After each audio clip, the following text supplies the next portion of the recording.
And we are live. It is 8:02 p.m. Eastern, 5:02 p.m. Pacific on the West Coast, which is the best coast. What? We were just talking about that coast off air, but more on that in a little bit. Welcome to the Sunday Night Hang. I'm your host, Ben.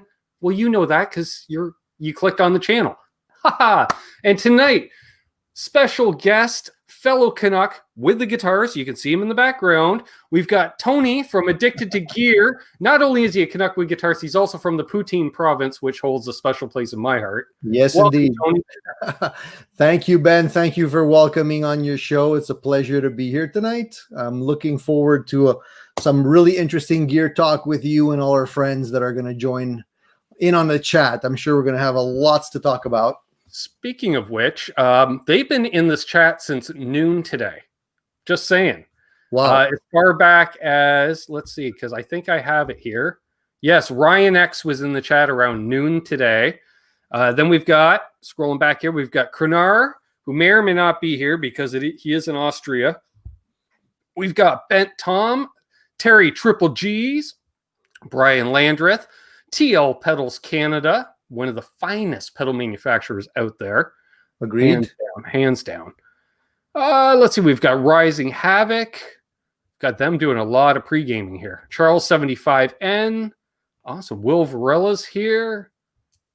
Good to see you. Good to see you. Jack Collins tuning in from Louisiana. Nice. Milt T. Effing believable. I'll keep it clean for the early portion. Let's see who else we've got here. Bill Spruce, JP Page 2, Robert Metzenberg. All right. Nice. William Silva. William warned me he was going to be here, and there he is. Thomas Santiago, Marty V, Terry Himes, Electric Gypsy Blues, Guitar Man 45, Papa Blue, Brad Miller, Adam D, Frank Corcoran. Happy birthday, Frank. Zach Thong, Thunder Falcon, in case I missed anyone. Roddy's Jam Cave. See, I got to scroll back. It always skips ahead. Oh, yeah. All right. Yeah, we've already got 30 people in here. Awesome. Mark those images. Good to see you, man. Great group of guys. Some familiar names as well. I'm happy to see them here. Eddie Van Haskell. Brielle says, hi, guys. So even though my stat says 31, we know at least 32 are watching.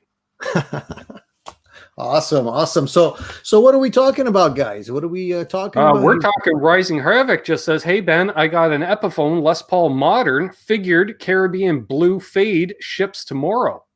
Nice. Congrats. That's a nice guitar. I remember seeing that one at NAMM. And that's what we were talking NAMM off air, folks. Imagine that. Two YouTuber guitar players talking about NAMM because it's the best of both worlds.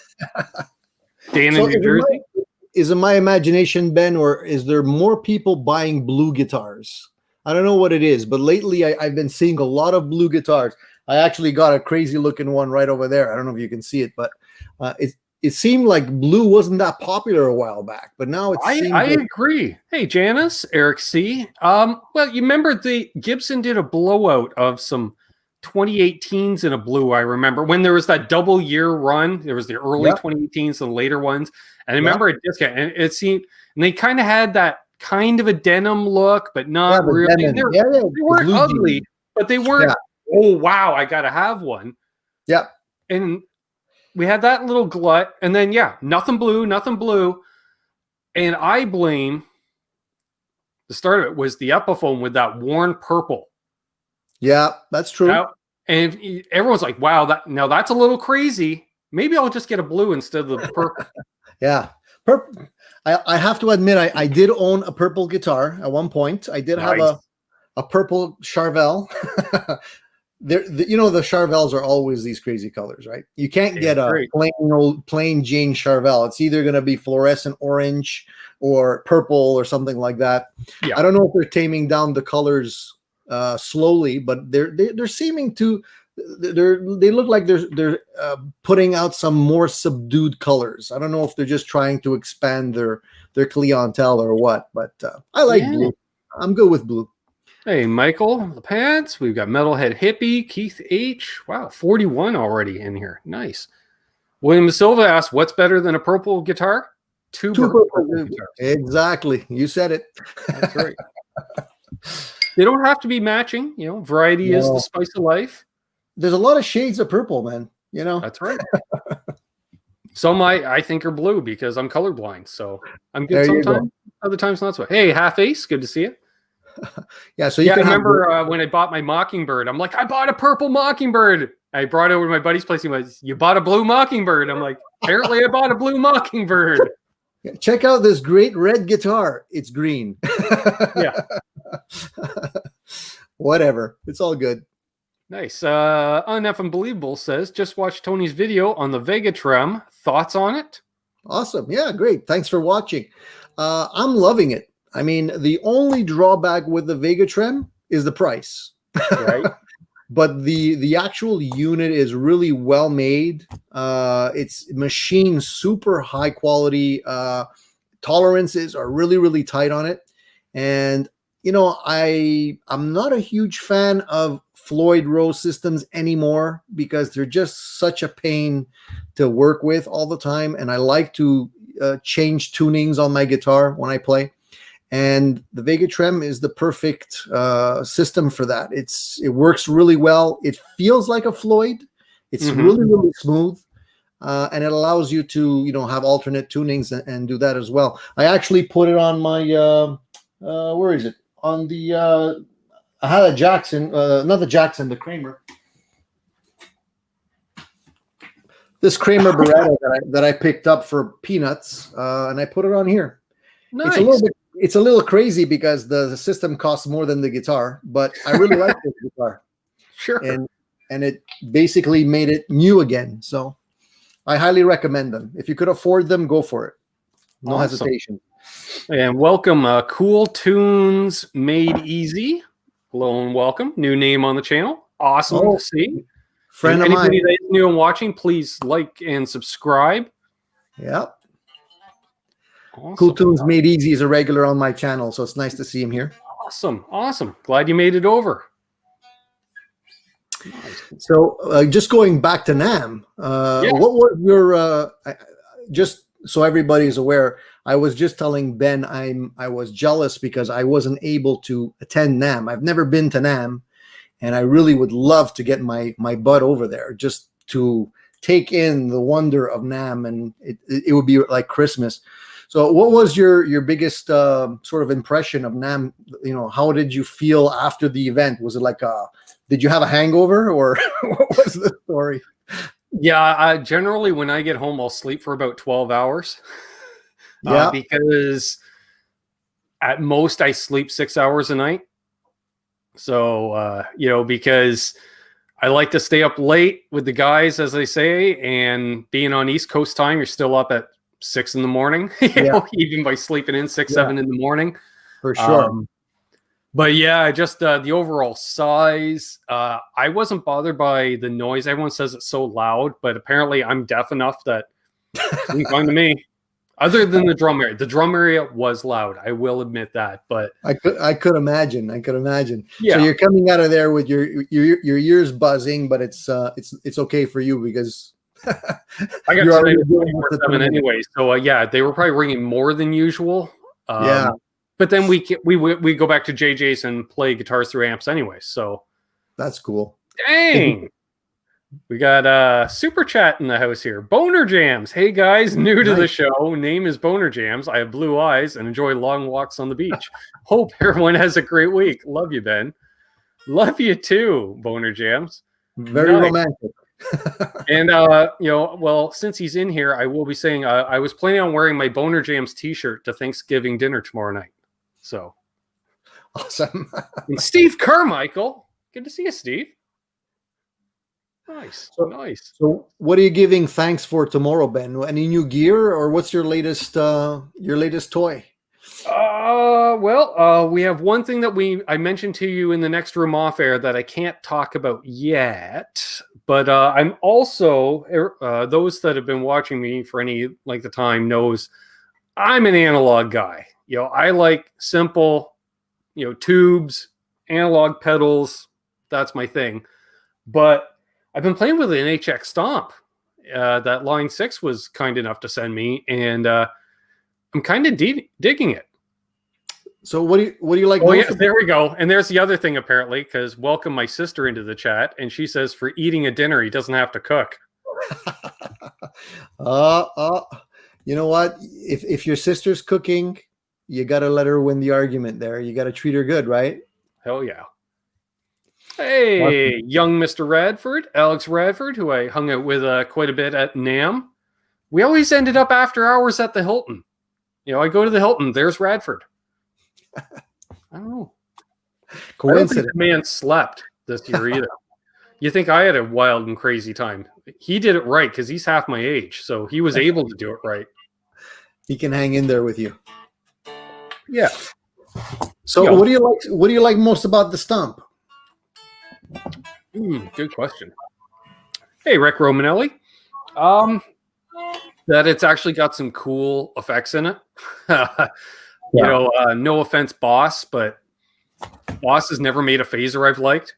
You know, they've got some great overdrives, delays, you know, choruses, definitely, but their phaser sucks ass in my opinion. So that's why I've always stayed away from multi-effects, because no one company can do everything for me. That's true. Yeah, that's true.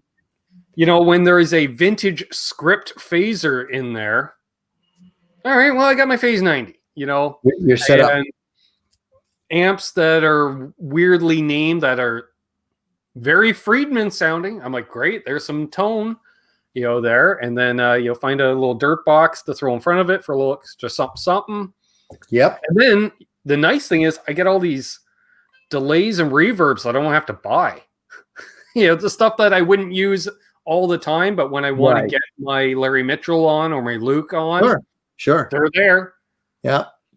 I agree with you on that. I mean, I've been playing around with a bunch of different ones over the years, and I have a few here, and I always flip-flop between multi-effects and pedals. And it's like, you know, I love multi-effects. I love pedals. I love multi-effects. No, the pedals are better. You know, so it's like, for today, I like both of them. But, you know, I'm probably eventually going to go back to pedals. I mean, I'm not going to go back. I'm using pedals in a live situation most of the time. But, you know, it's fun to play around with the multi-effects. And for recording, it's such a breeze to set up. So it's a lot easier, you know, than having to... Hello to Jose Benito Martinez Jr. And Rick Romanelli was mentioning he likes the Electro Harmonix phaser.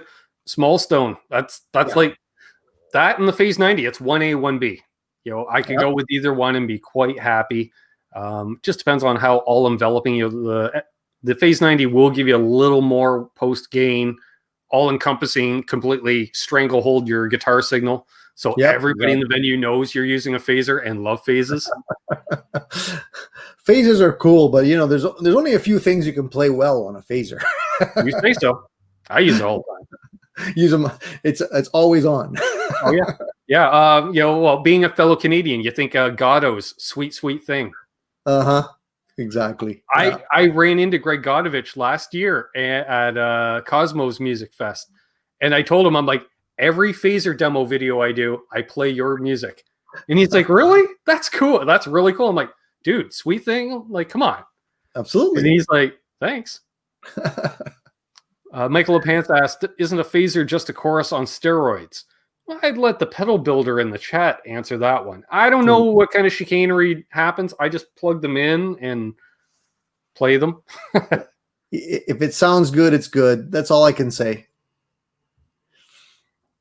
Rising Havoc says, ask them about our honker. Yes, because somebody was asking if TL Pedals makes an overdrive. Well, you know, the honker. I don't know. Do they? Yeah. A mighty fine one.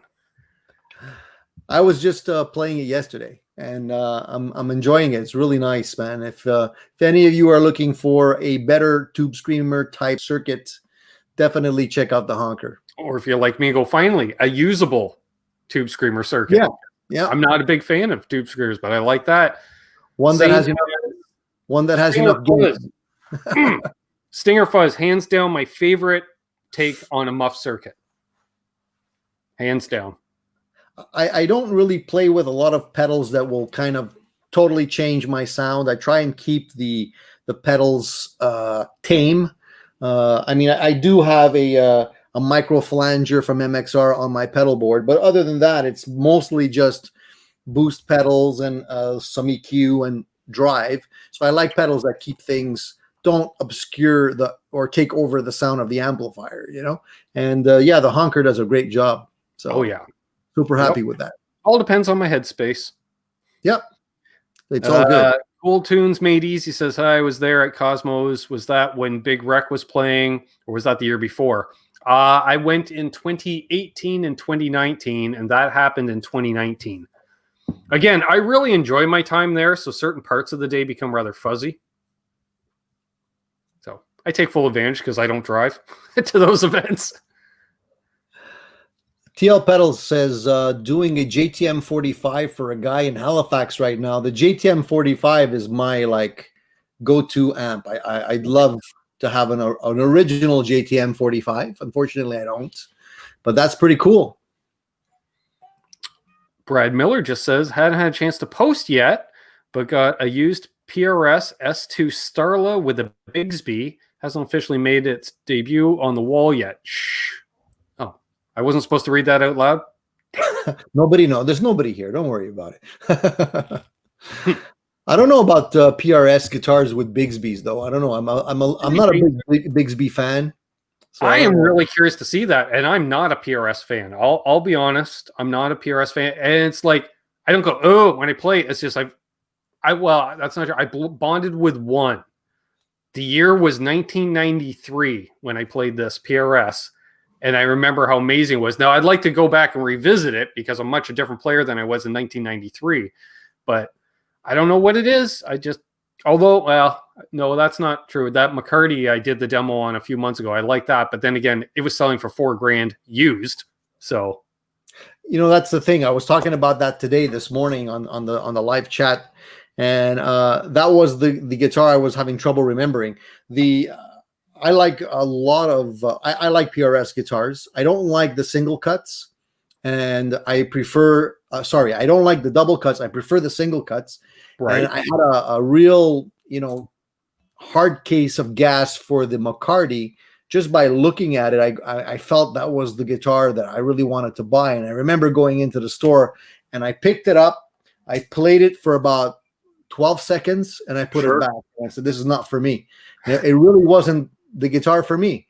But the guitar I have here, it's also a PRS. I have two, American and an overseas version, and I love them. They play like butter. So I guess it really depends. You gotta find the right one.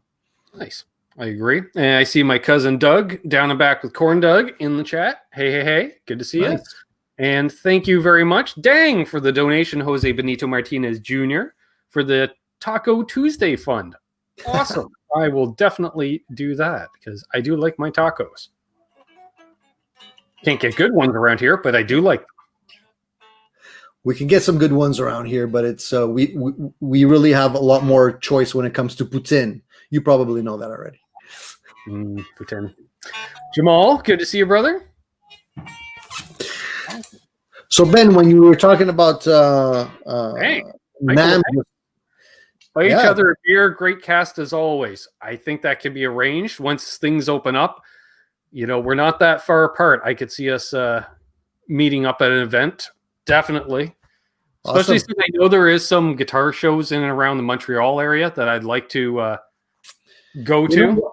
You know what? There's not as many as you think, and it's unfortunate. They don't have a big event. They should. It would be great to have a Canadian version of NAMM going around Canada or something like that, but I guess we can't really complain too much. I mean, Canadians are great, and there's a really good acoustic guitar show that happens. Right. It's not as big though, but those guitars are really expensive. It's not for the faint at heart. Like you're talking guitars that start at $3,000 and go up from there for acoustics. So we got Lawrence from LPD Pedals joining us. Good to see you, sir. Hey, Lawrence. And I saw another new name in the chat here. We got Rodney in the chat. Welcome. Good to see you. Nice. And Ray. I think I saw Ray in your chat earlier today, perhaps. Could be, yeah. Either that or it was Pete Thorne's, although Pete Thorne's chat today was insane. We had 1,500 people tuned in, and I was the only moderator. Yeah, that's fun. Yeah. Pete's a great guy. Awesome.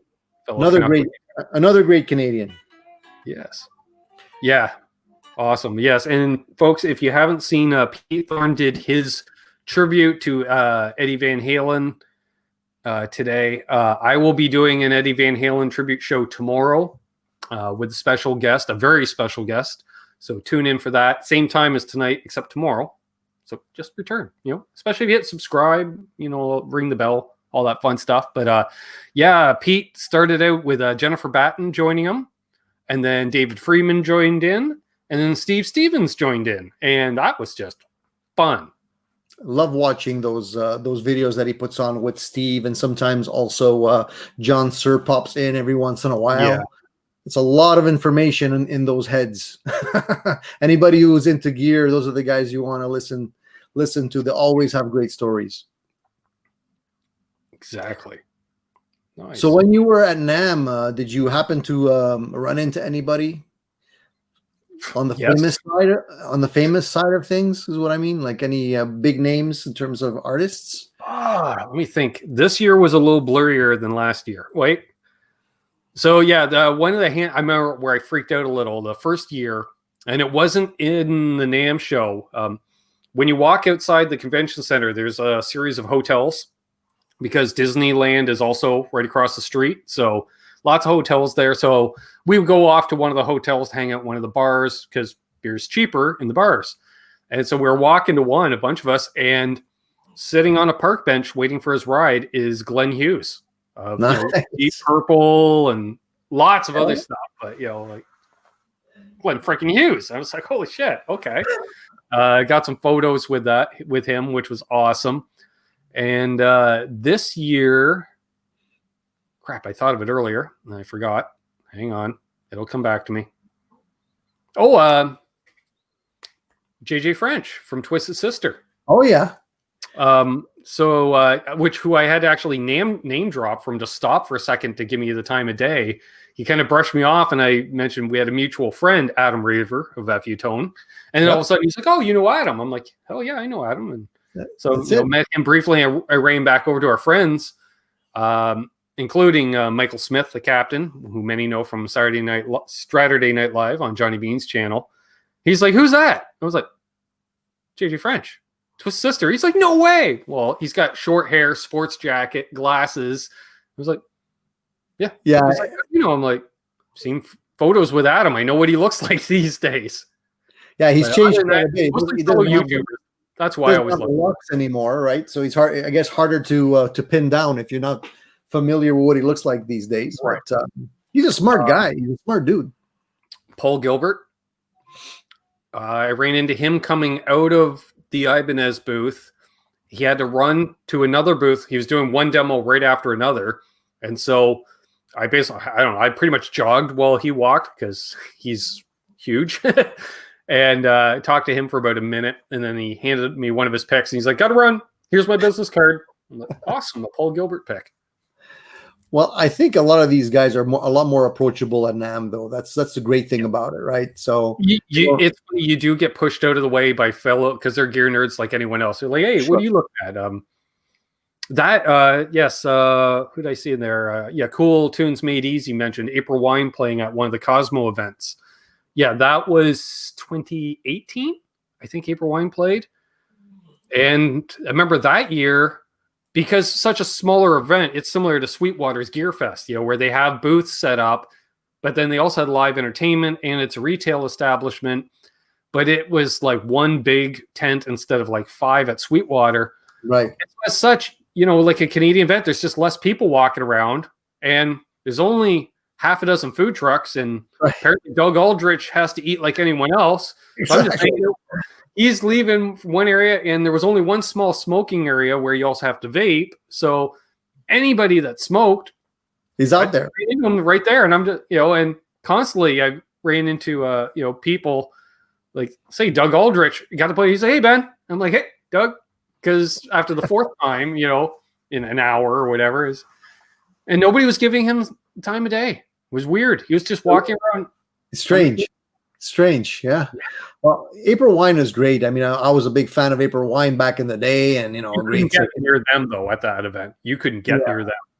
No, Well, you know what? I mean, a lot of these older bands, like, Honeymoon Suite and all these guys from Canada and stuff like that. I mean, they're still floating around out there. A lot of them are still doing stuff. It's just like, it's sort of on the lowdown. You don't really hear too much about them. Speaking of Honeymoon Suite, Derry Guillen has his signature Godin coming out any day now. He's really posted last week. He's really close. Oh, nice. Being released.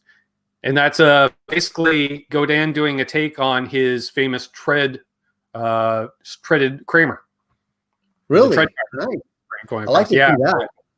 I like Godin guitars are great. They're made right here in Quebec, so I'm a big fan, and they're pretty reasonably priced for what you get in terms of quality. But they don't have a shredder model, so it'd be interesting to see that. It's badass. Not gonna lie. So yes, welcome everybody. If I missed you and you're just joining in, like Rock Nutters 52 says, April Wine, great band. I think I've seen them live 3 or 4 times at this point. Because like you say, they play around here. Well, not this year, but previous years, 2-3 times a year. I haven't seen Triumph. Remember Triumph? There was rumor that they were going to reunite. I had heard maybe around this time last year, I had heard that. Which, it's funny because the band as we know it broke up, early mid-80s, we'll say. But yet, they're all still partners in Metalworks Studio. They all maintain offices at Metalworks Studio. They all see, and I'm like how long Triumph carried on without Rick Emmett, and yet you still have an office there? Like, I know it's kind of weird. The last time I saw Rick Emmett, he was doing a video, and I think he was also playing a Godin guitar, if I'm not mistaken, in that video. And he was really playing more jazz type music. Well, I remember when he left Triumph, he put out a classical album. Yep. And he's totally like, yeah, people would dig this, and not so much, Rick. Not so much. No, they'd rather hear you doing power trio stuff. Exactly. Stick to what works. Yeah. It's like nothing worse. You always say nothing worse than seeing one of these bands nowadays, and they're like, okay, so we're going to start out the set with a bunch of new stuff off the latest album. You're like, no. Save that for the bathroom break. So that's pretty cool. Ewing's here. Rick Romanelli says, I love Triumph. Saw the Thunder 7 tour. Nice. Oh yeah, absolutely. The my knees hurt. With the passing of Eddie Van Halen, it sort of puts things into perspective. These guys are all getting a little long in the teeth, and I don't know about you. I mean, the whole Eddie Van Halen thing really broke my heart. It's like I finally started playing guitar again yesterday. Yesterday I sat down, I grabbed the Wolfgang and just played Van Halen stuff for about 45 minutes or an hour, and then I was like, okay, that's good. And hello to Fruitcake Tony. Thanks again for the hat. I enjoy wearing it. Fruitcake Tony.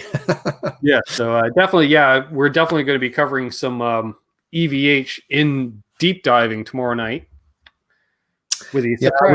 I was talking about that this morning as well. I brought up the question whether or not people thought the EVH gear, all the guitars and everything would go up in price suddenly because, he's gone. There's always going to be a run on the stuff. Before I said it, I knew it. Yeah. Because I've put out, I don't know, let's say half a dozen EVH-based videos on my channel. And the number one being Caleb from Nerd Halen. And hello, RJ Ronquillo. Caleb from Nerd Halen, he did the Frankie demo for me for my channel at NAMM. Because I'm like, might as well have him play the damn guitar better than me. Sure. And in that video, and it got a lot of play earlier this year. Thank you guys at the Van Halen News Desk. But it went from 10 views a day to 150 views a day.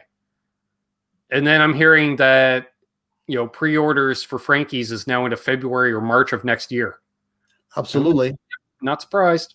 It's funny. I see so many YouTubers just over the last couple of days, and they all have a Frankie hanging up on their wall. So I don't know if they're just distributing them to them or what, but I mean, seems like everywhere I look, there's a couple of Van Halen related guitars. Let's say if you have half a budget and you're half a Van Halen fan and you happen to play that thing in January at NAMM, you would have pre-ordered one. Like I don't have the budget to get one. But I was even talking with my guy about doing payments over 2 years Really? to get one. Why is that? It played the neck felt 20 years old. So that's like that's the relic thing, but a lot of people don't like the relic thing. It's amazing. It was a raw neck, but the way they oiled it, it just felt it's just beautiful. The closest I felt to that was playing JJ's vintage Charvel. He's got an 80 Charvel, and the neck felt the same to me. Dimension wise wasn't quite the same, but that feel, I just went, holy crap. And they rolled the fret edges and stuff. And I was just like, damn. And it played nice. And so sure, they did a hot setup for NAMM, but you know what? That's the setup you put on a Floyd Rose guitar anyways. For sure. They're probably taking a page out of the Music Man playbook. I mean, the Music Man necks are great. I don't know if you ever played a Music Man. Yep. So they may have used just lightly oiled necks on that guitar. I would have loved to at least played that guitar. I don't know if I'd like play one in public. That's the problem, because you got everybody go, Panama, play Russian. Exactly. Which is way like Will Varello says he does have an EVH Circles guitar.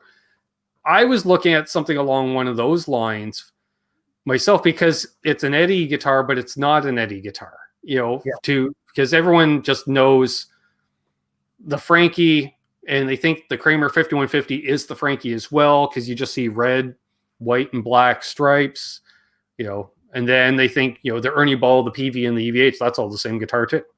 Yeah, it's not. It really isn't. Maybe that's the next thing that Fender should be looking at. Maybe it's really taking the specs, that they did on the Frankie and putting out like a more of a super Strat type guitar based on that. Well, they did reissue the HM Strat this year. Yep, they did.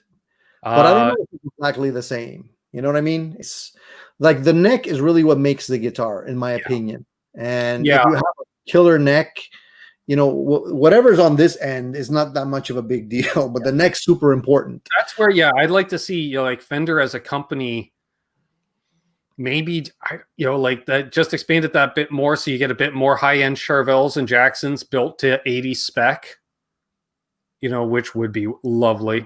Which it really which wouldn't be that hard, because they got the Mexican plant, or plants plural now going on. Like it's pretty obvious the stuff coming out. They do have, obviously, they have some form of custom shop in Mexico, because the Frankie exists.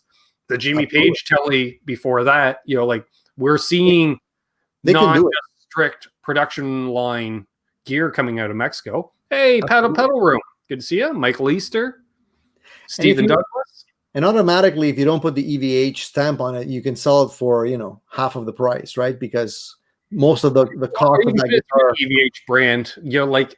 That's the question, like, do you reissue every remaining Eddie Van Halen guitar? Well, that looks like, when, like, the kind of what they're doing with the Hendrix estate, just flood the market with Hendrix memorabilia. I don't think Wolfgang's going to do that, along with Matt Brooks. From the South End, it's going to be Wolfie and Matt are going to co-run EVH together. But I could see continue what they do, which is every year or so reissue a different vintage EVH guitar, and I trust Wolfie to do it and do it right. It'll be nice. He's going to be a great caretaker for the name.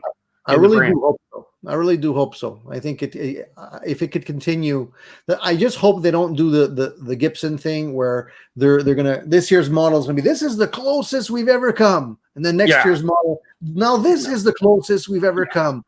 Keep them as tributes and not replicas. Definitely. And I will say, and do it carefully, finally release the Wolfgang bass. People have been asking for a Wolfgang bass for years based on Wolfie's basses. But for God's sakes, don't do it in the next year. Because if 2021 comes out and all of a sudden there's a Wolfgang bass, then it just looks like Wolfie's trying to cash in on his dad's name. Exactly. Wait a couple of years, bring it out, and I think everybody be okay with it, as long as it's not that very first year. Hey, Quentin James in the house. Nice. Yeah, and Zach Thong, rather fitting. This month's Guitar World magazine had Eddie on the cover. I know. I saw that. I actually pulled out some old magazines. I just had a bunch lying around, and I just haphazardly pulled them out. These are magazines I've had since, this one's 1987. Who's on the cover? Jimmy Page, one of my other icons. But I really bought it because it had the transcript to Van Halen's Eruption solo. I used to buy these all the time. And, me too. I still have them. I never threw them out. They're pristine condition. And out of 20 of them that are in here, there's probably at least half that have something to do with it. The ones I did throw out, I cut out the transcription portions, used a 3-hole punch, and put them all in a binder. Yeah. I actually have them all in a PDF file now. So Perfect. It's very convenient. But it's amazing how much stuff Eddie sold over the years in terms of magazines and just like, promotional T-shirts and, running shoes and everything with the stripes on them, you remember when we were kids how much knockoff stripe stuff there was. There was the striped Hondos available in the Sears catalog, for God's sakes. Yeah, absolutely. And everybody was trying to mimic, the Floyd guitars and everything else without getting. Hello to Absolute Mayhem, who's apparently, he says, later and traveling. Quick hello to all. So quick hello back at you, Mayhem. Safe travel, sir. Thanks for stopping in, for sure. Nice. We got 74 people watching tonight. Nice. Eventually, I'm probably going to build one of those EVH guitars, like a Franken Strat, but I'll build it myself. I'm not going to buy one. I'm just going to. Well, I think that's half the fun. It is. When I was a kid, I used to love building models. Now I love building guitars. It's the same thrill.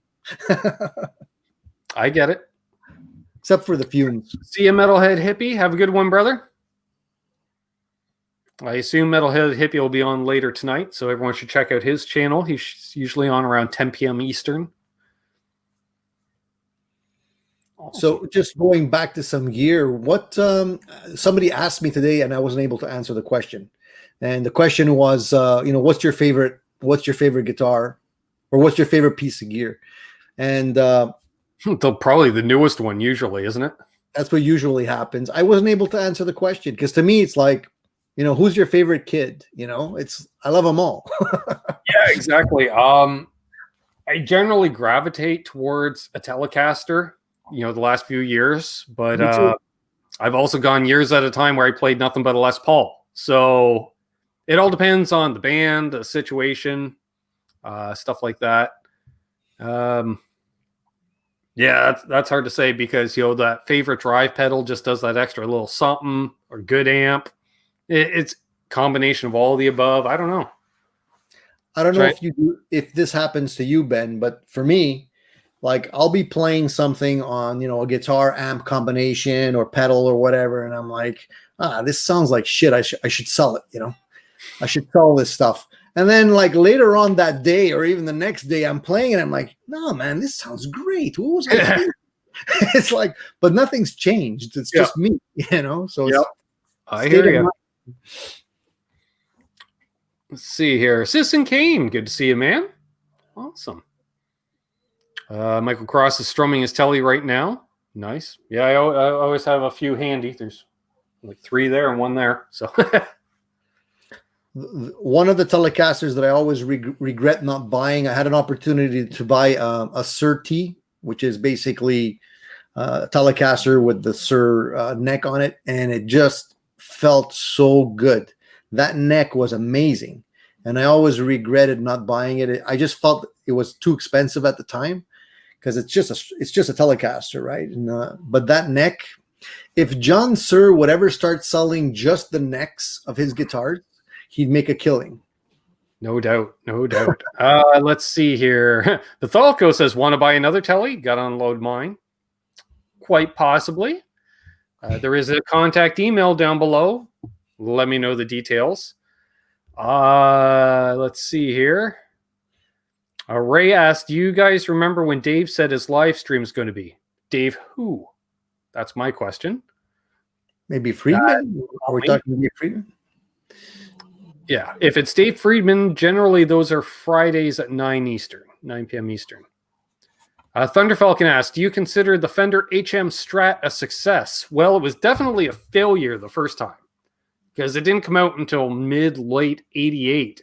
And by that time, Kramer was already kind of on their back heels, and Charvel and Jackson were kind of a shell of a company. They were about 5 years too late on that, but I remember them. And now I'd say, because they were doing short runs, I think they were only doing like 250 or 300 for each color. I think most of which are made in Japan, if not all of them are made in Japan. I think they should do all right. I haven't seen one around yet. You know what? The contemporary series that they came out with for the Squires were not bad.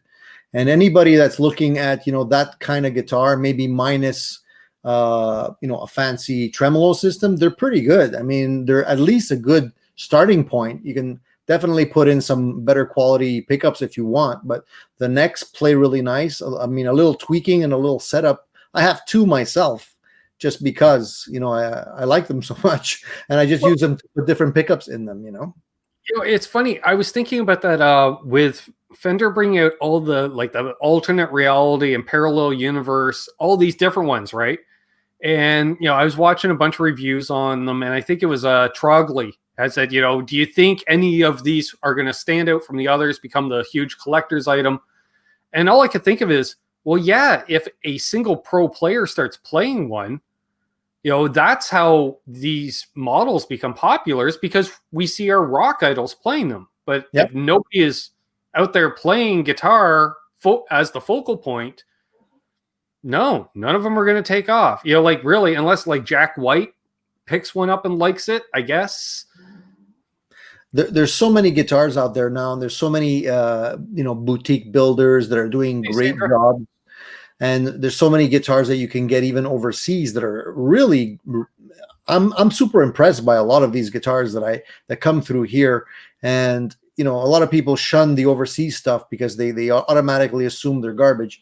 But I'm telling you, the quality is getting a lot better. They can produce some really nice things.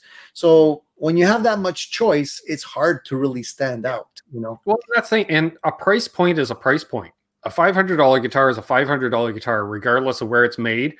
And chances are, the further away it's made, the better it's going to be, because it's cheaper labor, because that's the primary cost. Yep, absolutely. Everybody's bringing up like Eastwood guitars over and over again every time there's a show. I mean, it's a good example. They produce some really nice stuff. So those are built in the Duesenberg factory, which is a great factory. And anyone that's played a Duesenberg, they're damn sweet guitars. Oh yeah. And yes, and go Eastwood Guitars, Canadian company. Do you like them? When's the last time you purchased a brand new guitar, Ben? Like in a store, like walked out and paid full price for one?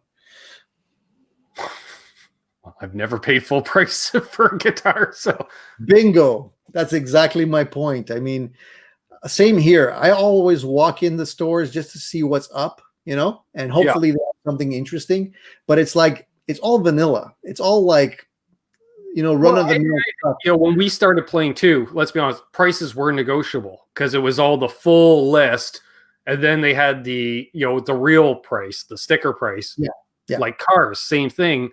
And now everybody prices them at the actual non-negotiable price.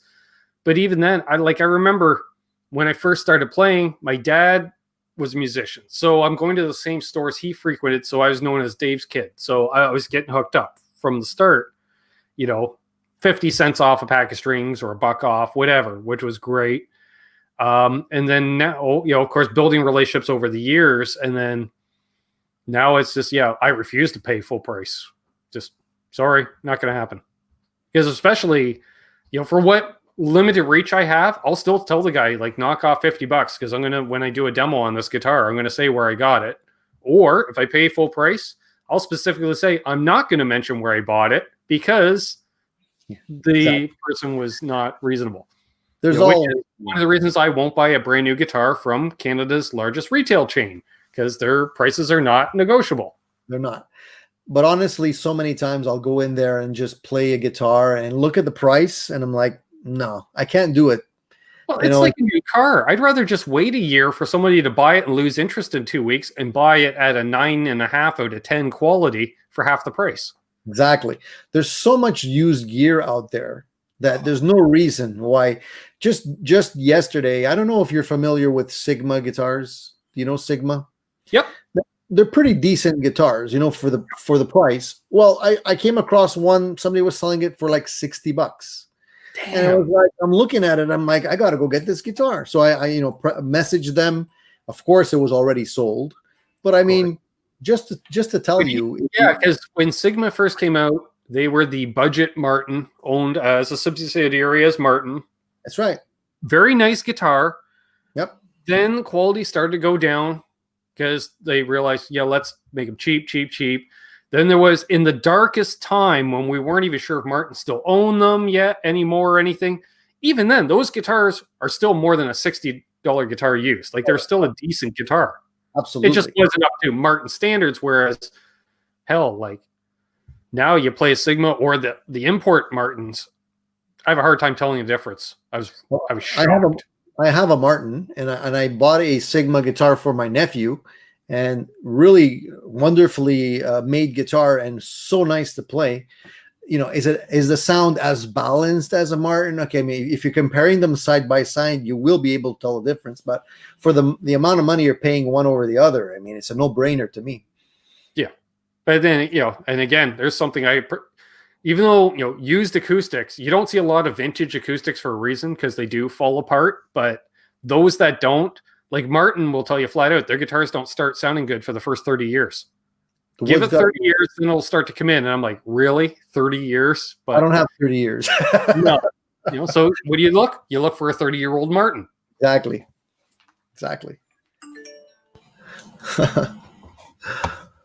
Yeah, made in Japan Sigmas. That's right. Thank you, Michael. Has anybody in the... Yeah, that's true, Quentin. It was weird. Earlier this year, I tell you, it was a seller's market. I could put up stuff and it was sold within the hour. And then I checked it this past week. I checked the old Kijiji, and there's like 4 times the amount of gear, because I remember talking with a couple of buddies. So I'm like, man, there's not a lot of pedals out there on the market. They're like, yeah, I know. When I surf Kijiji within a 60-kilometer radius, and you're a third of all pedals available for sale. Yeah. I agree with you. There's a lot more. There's a lot of people just liquidating stuff that they don't need at this point. Times are getting tough for a lot of people, so I understand. Yeah. But I mean, if you have the liquid and you still have the itch, is a perfect time to grab some cool stuff. Exactly. My dog's snoring here in the background like there's no tomorrow. I don't know if you can hear my dog. I hope not. Nope. Yeah. It's funny too. When you post a lot of ads online, they're like, "Oh, this guy must be hard up for money because I have like 6 ads up." And I'm like, "No, I have a lot of gear. I can put up 6 ads, no problem." Like, no, this is just clearing out room. At this point. The funny thing is that most people on Kijiji, at least if it's similar to what I'm seeing here, is most people don't want to pay money. They just want to trade gear. So you gotta be able to See, and that's where we're lucky, because as YouTubers, if I haven't demoed it, it's a new piece of gear to me. And as long as I know I could probably resell it, and it's not something I'm going to be absolutely stuck with. Yep. I've done quite a few of those trades. I got a bunch of cheap Amazon pedals. The guy's like, "You take 4 of these pedals for your one decent one." I'm like, sure, because that's 4 videos. Yeah, absolutely. I sold a bunch of pedals that I had that were the cheap pedals to some guy. He wanted to buy all of them, and he made me a deal. He's like, if I buy all 10, could you give me a deal? I'm like, yeah, sure, no problem.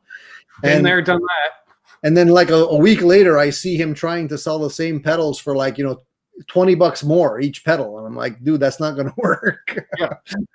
Well, let's see. And if you want to spend 6 months selling those pedals to make an extra $100, say, whatever. I love you for trying. Yeah. It's okay. It's not a problem. I remember doing that same thing, like, especially when a new buy and sell shop would open in the area. In the mid 90s, you'd walk in, there's 4 guitars, 2 of which are basket cases. There's 3 or 4 pedals. And I just say, how much for everything? I'll buy you out. And, and then you get the stuff at wholesale. And then I'm putting ads in the local newspaper to sell the stuff, or, or the local music store would allow me to put up an ad, get used gear for sale because they only sold new at the store. Whenever I go into these old guitar shops there's still a couple of them here in town that just basically deal only with used stuff. Those are the best, man. You walk in there and there's so much cool stuff. It's like, and everything's negotiable, so it's like, yeah, you could walk in and say, hey, I'm trading 2 guitars in cash for this guy's 3 guitars. Yeah. I've walked in and I asked the guy, could you put that neck on that body? And he's like, yeah, sure, I can do that. I'm like, perfect. Yeah. Exactly. One thing I tend not to do or to stay away from is reverb and eBay. I don't do that anymore. No. I'll deal with reverb a bit. Definitely not eBay. They don't seem to stand. They seem to defend the rip-off seller a lot more than the guy who gets ripped off. See you, Rick. Have a good one, my friend. Reverb, they protect you a little more in that respect. But I still just simple Kijiji, and especially when you put in willing to ship, and they're like, really? Hell yeah. Like, I know what a pedal costs to ship, and generally it's for pedals or something like that. So yeah, just tack on $15. That's it. Big deal. Padded Pedal Room says Kits Music. That's a local shop here, and Tony at Kits Music is great. He's the guy to go to for used gear. Nice. BC Rich 581 says, since I'm out in the middle of nowhere, reverb often is the only option for me. I get that. And Michael Cross says, can't buy guitar sight unseen. Yeah, I get that. You got to protect yourself. That's all you got. You got to be very diligent and ask for a lot of pictures and straight out ask the guy, is there anything wrong with the guitar? If he says no. I just got a text message from Mr. Tim of TL Pedals. And he says, draw live for a free honker if you want. I'll drop ship to whomever. Nice. So let's do a draw on a honker overdrive. Let's do it. Damn, okay. You guys are lucky tonight. Oh, I still have a random number generator. See, we could just do a random number generator, or should we come up with a piece of trivia? Maybe a piece of Canadian rock trivia, perhaps? Maybe. That would be cool. We'll make it metric just for Quentin James.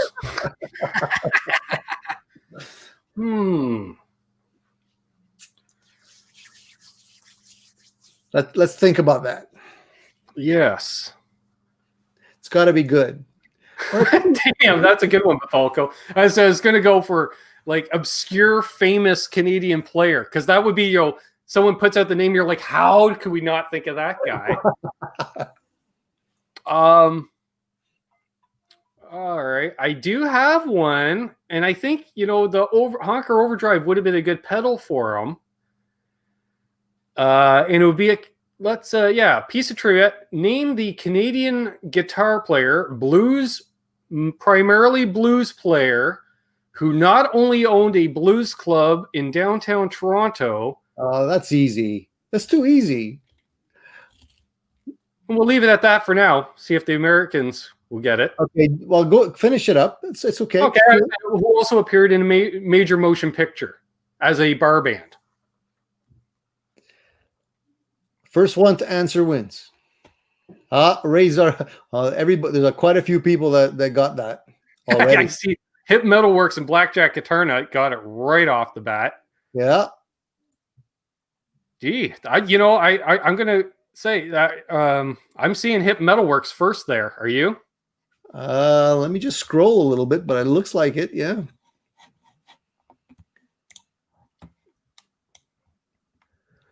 It looks like it. We have. I'm not going for spelling because I can never remember if Healy had 2 E's or 1. So. Yeah, it looks like Hip Metalworks is the winner. Nice. Well, that's cool. Wait, Ben Tom was technically first. Ben Tom? But I think that might. I don't know with the delay. See, now that's the problem. Oh, All right. Yeah.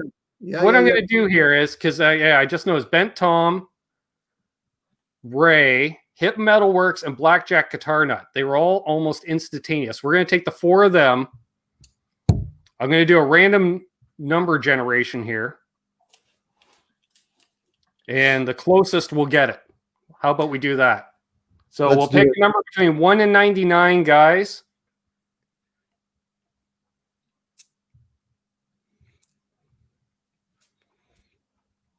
And then, yeah, we'll go from there. Drum roll.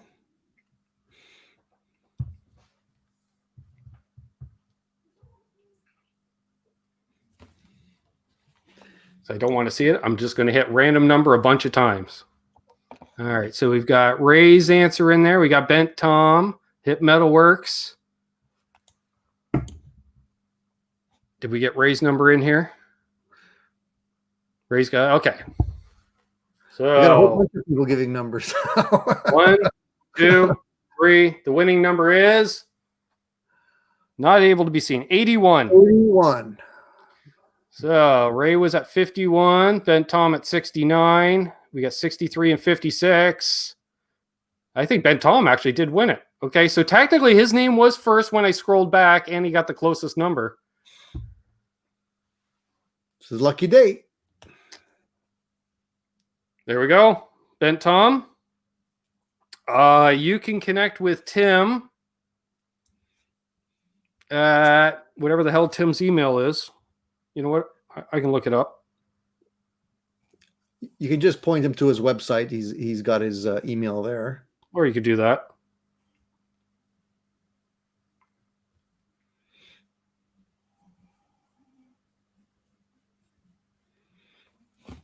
Well, Ben, congratulations. You're going to really enjoy that pedal, I can tell you. Great piece of gear. Yes. There we go. Tim at tlpedals.com. Because, you know, Tim just texted me his email. Thank you, Tim. And thank you, Tim. So Very Tim generous, at tlpedals.com. Yes, thanks, Terry. Do appreciate that. Wow, that was awesome. That was exciting. We should do this all the time. Yes, Amanda, you're correct. Yeah, Bent Tom is a huge supporter of many channels in this community. Nice to see him win. And just to boast, you know, Bent Tom up a little bit more. I've mentioned a couple of times I am doing the EVH tribute tomorrow night. Bent Tom is a huge EVH fan, along with myself. Howdy, David Ennis. So the super special guest I've been referring to will be Bent Tom joining me tomorrow night. Very cool. Looking forward to that. Yes, and I know Tom, it hit him pretty good in the last day or two for both of us. So, well, hit me all week, but yeah. So I'm looking forward to that because he and I, that's why I was really, because we talk a lot off air as well. So if I hope anybody doesn't think that Tom just fucking paid me off here. Damn, Tom. 5150. Damn. To the king. Absolutely. Oh. Yes. So those who know, yeah, Tom and I are good friends outside of YouTube, but we met through YouTube. We met through RJ Ronquillo, actually. Thank you, RJ, you amazing matchmaker, you. But yeah, Tom and I talk quite a bit, and Tom is a class act indeed, BC Rich. Ray asks, what's my Instagram? Yeah, it's my name, except with my first initial in front, so D Ben Coombs. Or it might be D Ben Coombs Music. I don't know. It's one or the other. Ben, I put myself on hold on entering any contest until I move. Well, see, Zach, that is a good idea. And when Zach does move, I hope we get to meet up. We'll grab a pint, talk some gear, because Zach is moving to this area. Awesome. Yeah. That's what you need, more of a wider support group. So when you're thinking about buying gear, you have people talk you out of it. That's one thing. I am a bad influence when it comes to that. Tell me about it. I was like Sandra. At work. I was constantly, talking gear with my fellow, all the people that I work with. There's quite a few that are also into gear, and I was constantly, searching on, for deals here and there. And when somebody would say, "Hey, I'm looking for this," and I'd come across it, I text them, and so many times they'll just like call me back, and they're like, "I'm driving there right now." To pick up the gear, and they show me the stuff in the morning. So it was almost like I was a drug dealer for them. It's like, I just can't help it. I can't resist deals, even if it's not for me. Oh, I get it. I have been there, done that many a time. And I always say, for a lot of us, we don't have coworkers or family or somebody close by that likes to talk gear. So we know we're annoying everybody. We know we're annoying people with talking about the, whatever it is, the latest gadget. So in one sense, this community is great, for, the wags, the wives and girlfriends, we'll say, because predominantly men in here, but I know you ladies are watching too, but, the spouses get a relief because they're not talking to us off because we can talk about it here. However, we get you more excited and you end up buying more gear because we're hanging out with each other. Michael, thank you. Dang, I just remember I only bought you the first one. Tip your waitress. Thanks, buddy. I do appreciate it. It's awesome. The problem with all this, type of networking with other gearheads is that you're exposed to a lot of stuff you wouldn't normally see, because I get people texting me like, "Hey, did you check this out?" Or "This thing just came out." And I'm like, "Damn, guys, stop doing that. I'm gonna have to go buy it now." It's like I didn't think I needed it. Or people in the chat, "Hey Ben, what do you think about this?" I don't know. I better look it up and check it out. And that's where 3 to 5 years ago, Instagram was amazing for finding out about pedals, gear, because we had Pro Guitar Shop doing daily little 1-minute videos and stuff, and then you could go over to YouTube to check out the pedal demos. And I remember, I go to band practice. I'm, "Hey, did you check out this?" Because Richie, my best friend, another guitar player, he's a gearhead too. And he's like, "Wow, you got your finger on the pulse." I'm like, "Dude, now that we started YouTube, I have to, in a way." Exactly. Ray, thanks very much, buddy. I do appreciate it.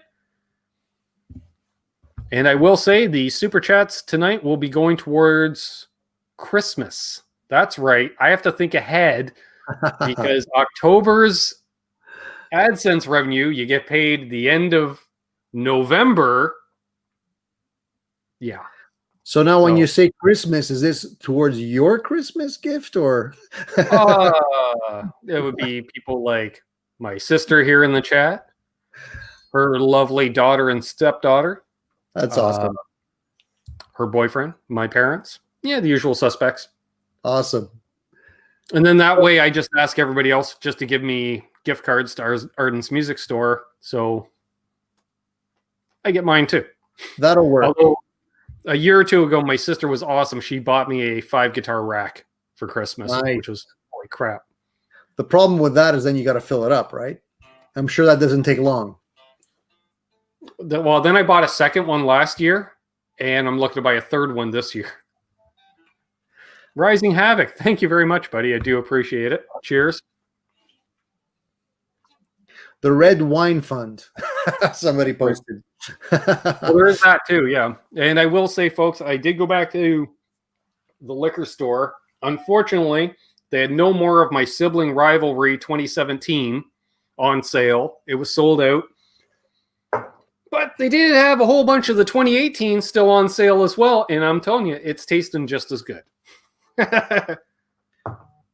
I'm Italian, so we make our wine. We don't buy it. Nice. My sister says I give the best gifts no matter how much they cost. That's because I gave you that vintage CBC television shirt last year and you fell in love with it. And I don't think I'll be buying my sister a Telecaster since she's completely in love with my Wolfgang. Now, I would love to give that guitar to my sister, but good luck replacing it because I think they only made that for about a year or two, that particular one.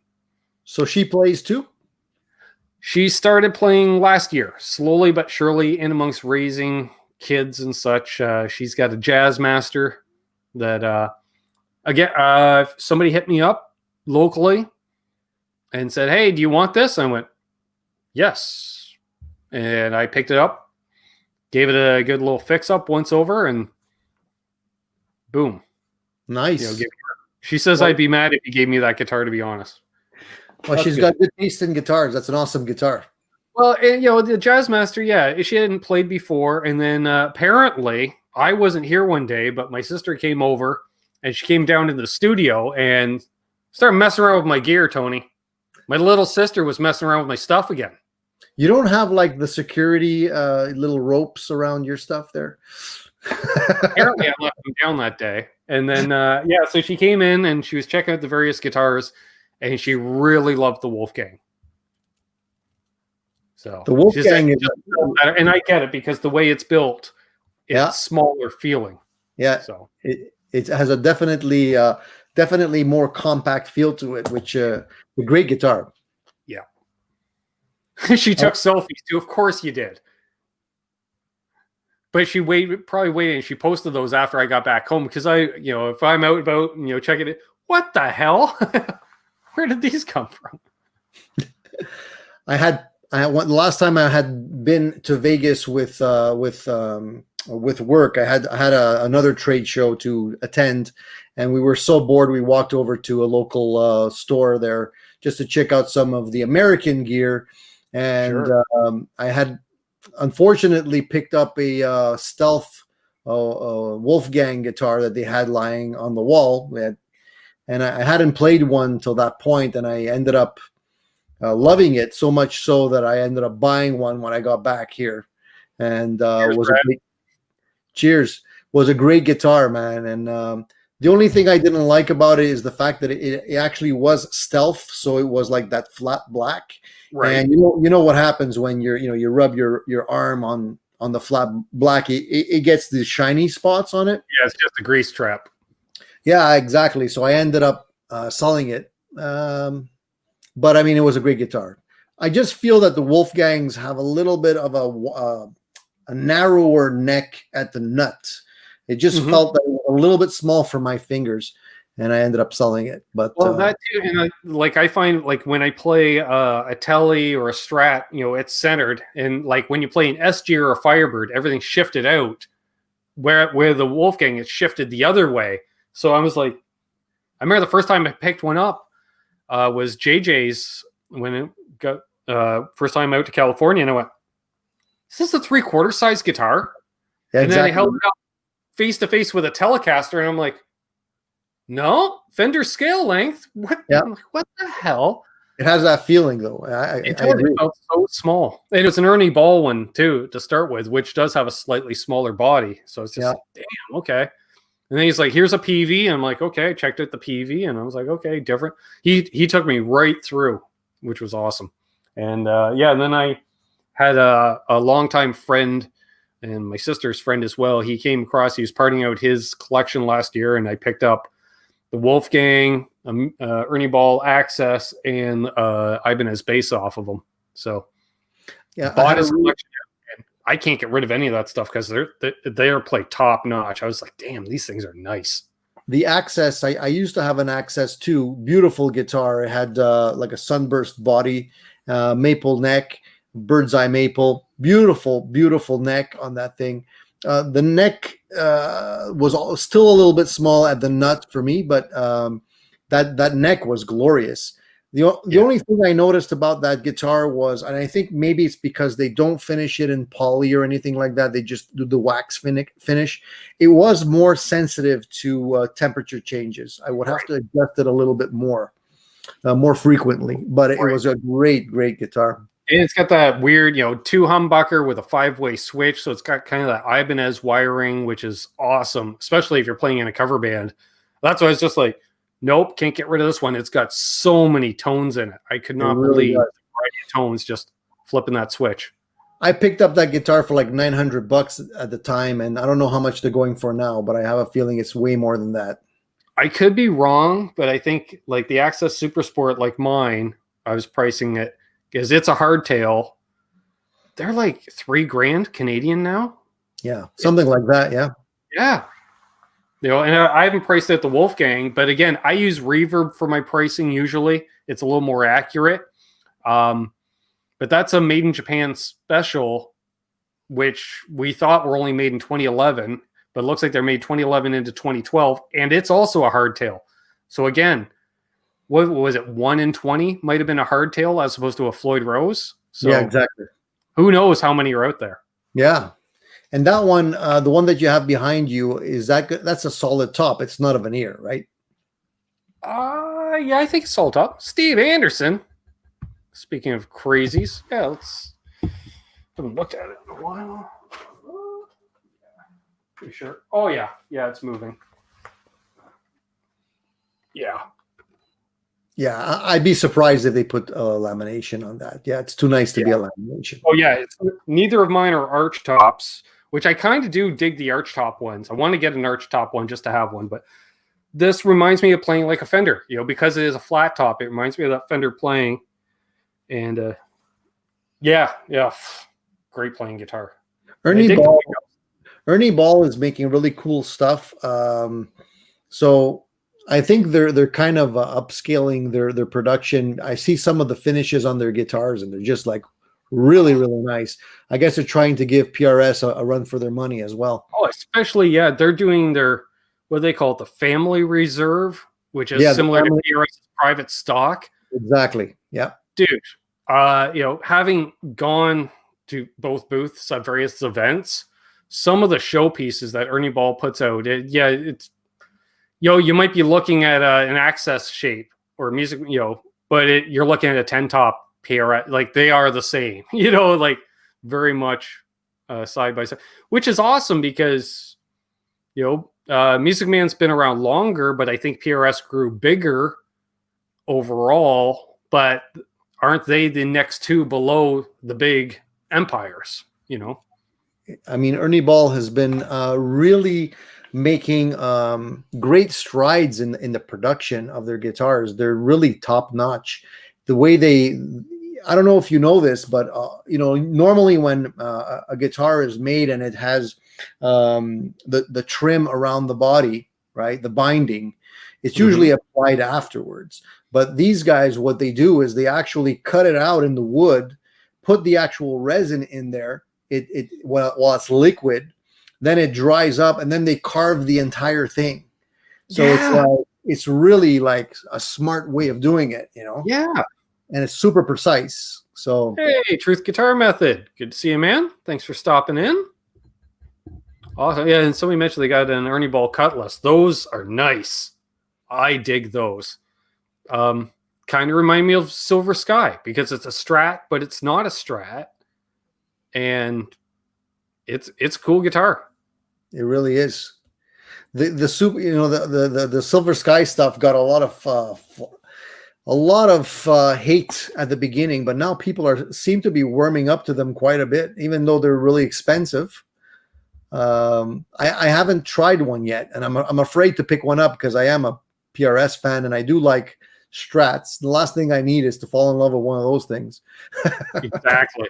And we got the sexy bearded Viking wizard, the badass Aussie. Good to see you, man. What did I see there? Where was it? Let's see. Truth Guitar Method says he needs an Ernie Ball. And Les, my Hungarian homie, thanks for the mental image because he has to tell me every time he's going to take a shower. Appreciate it, Les. Brian says he has a friend that works at PRS private stock, and he builds fantastic private stock guitars. Now that's a good friend to have. Mm-hmm. Could he, you know, sneak something out at lunchtime?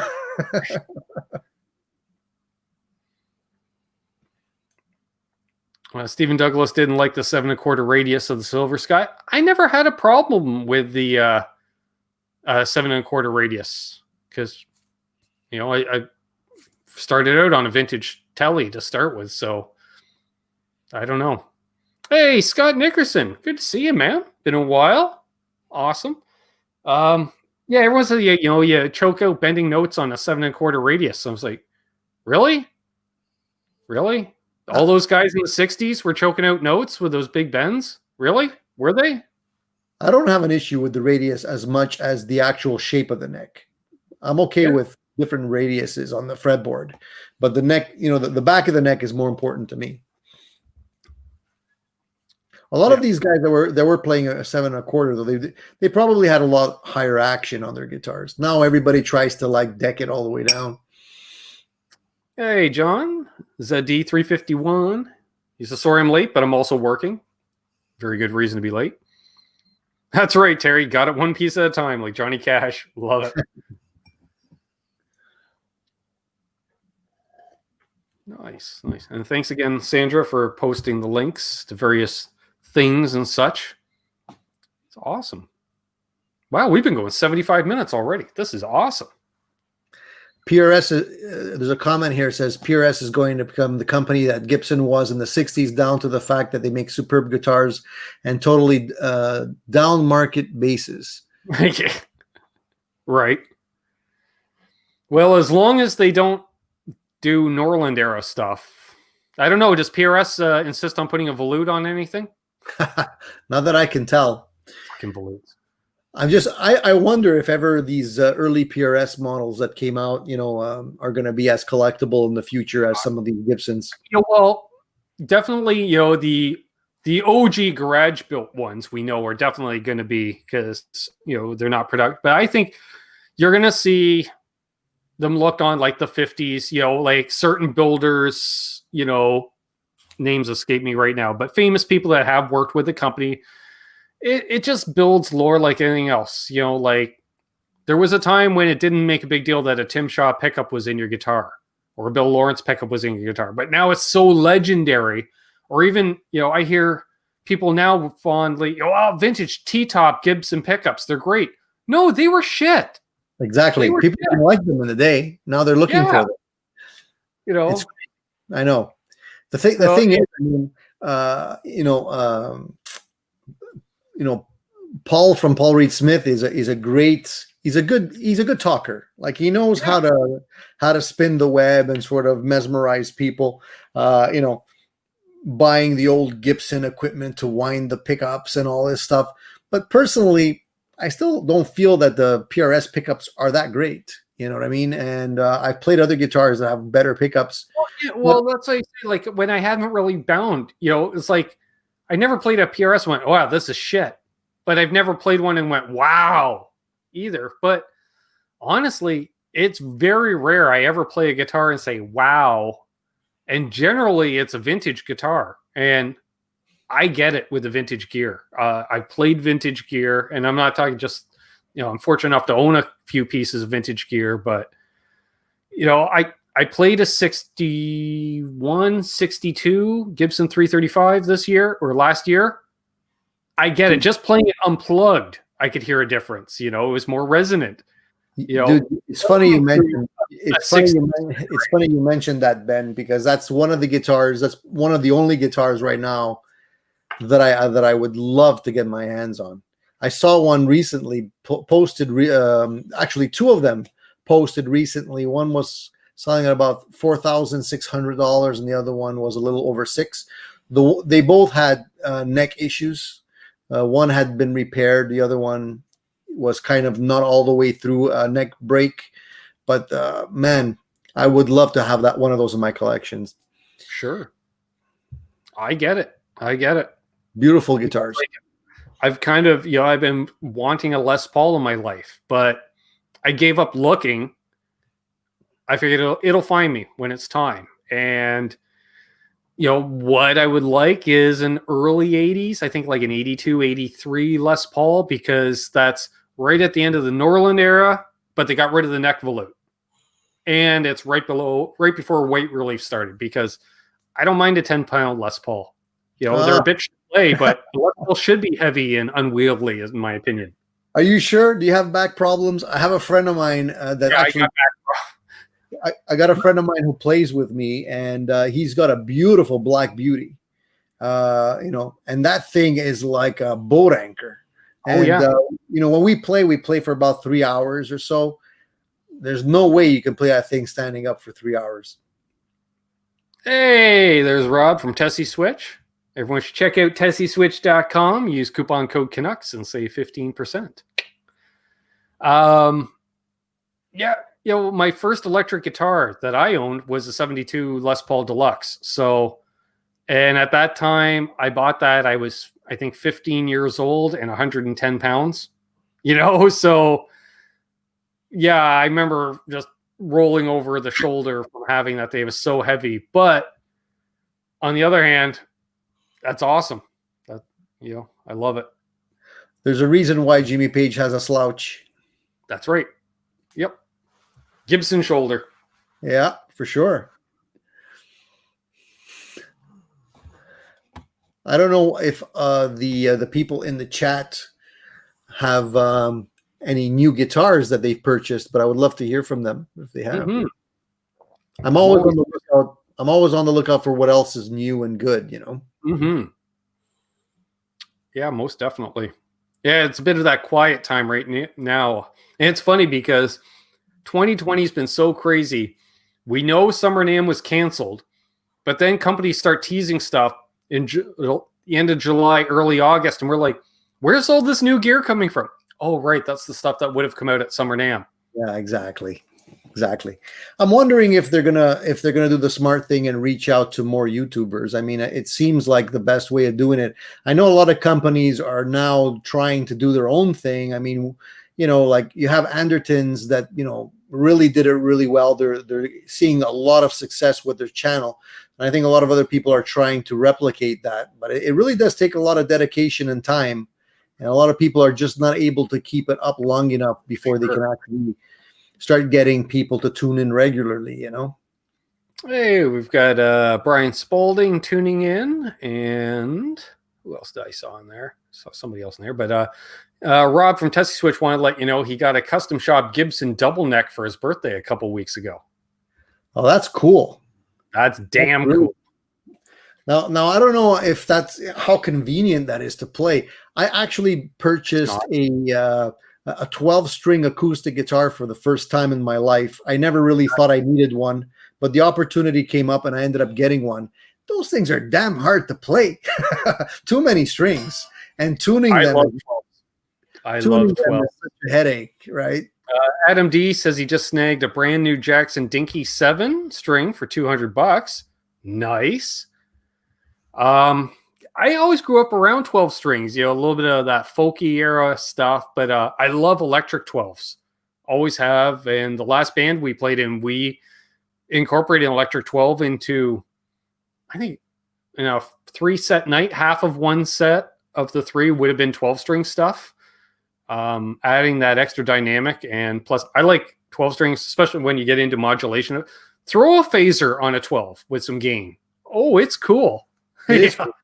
It is cool because you already have that natural chorus thing happening. So it's like, I'm still blown away whenever I see that video of Stevie Ray Vaughan just ripping it on a 12-string.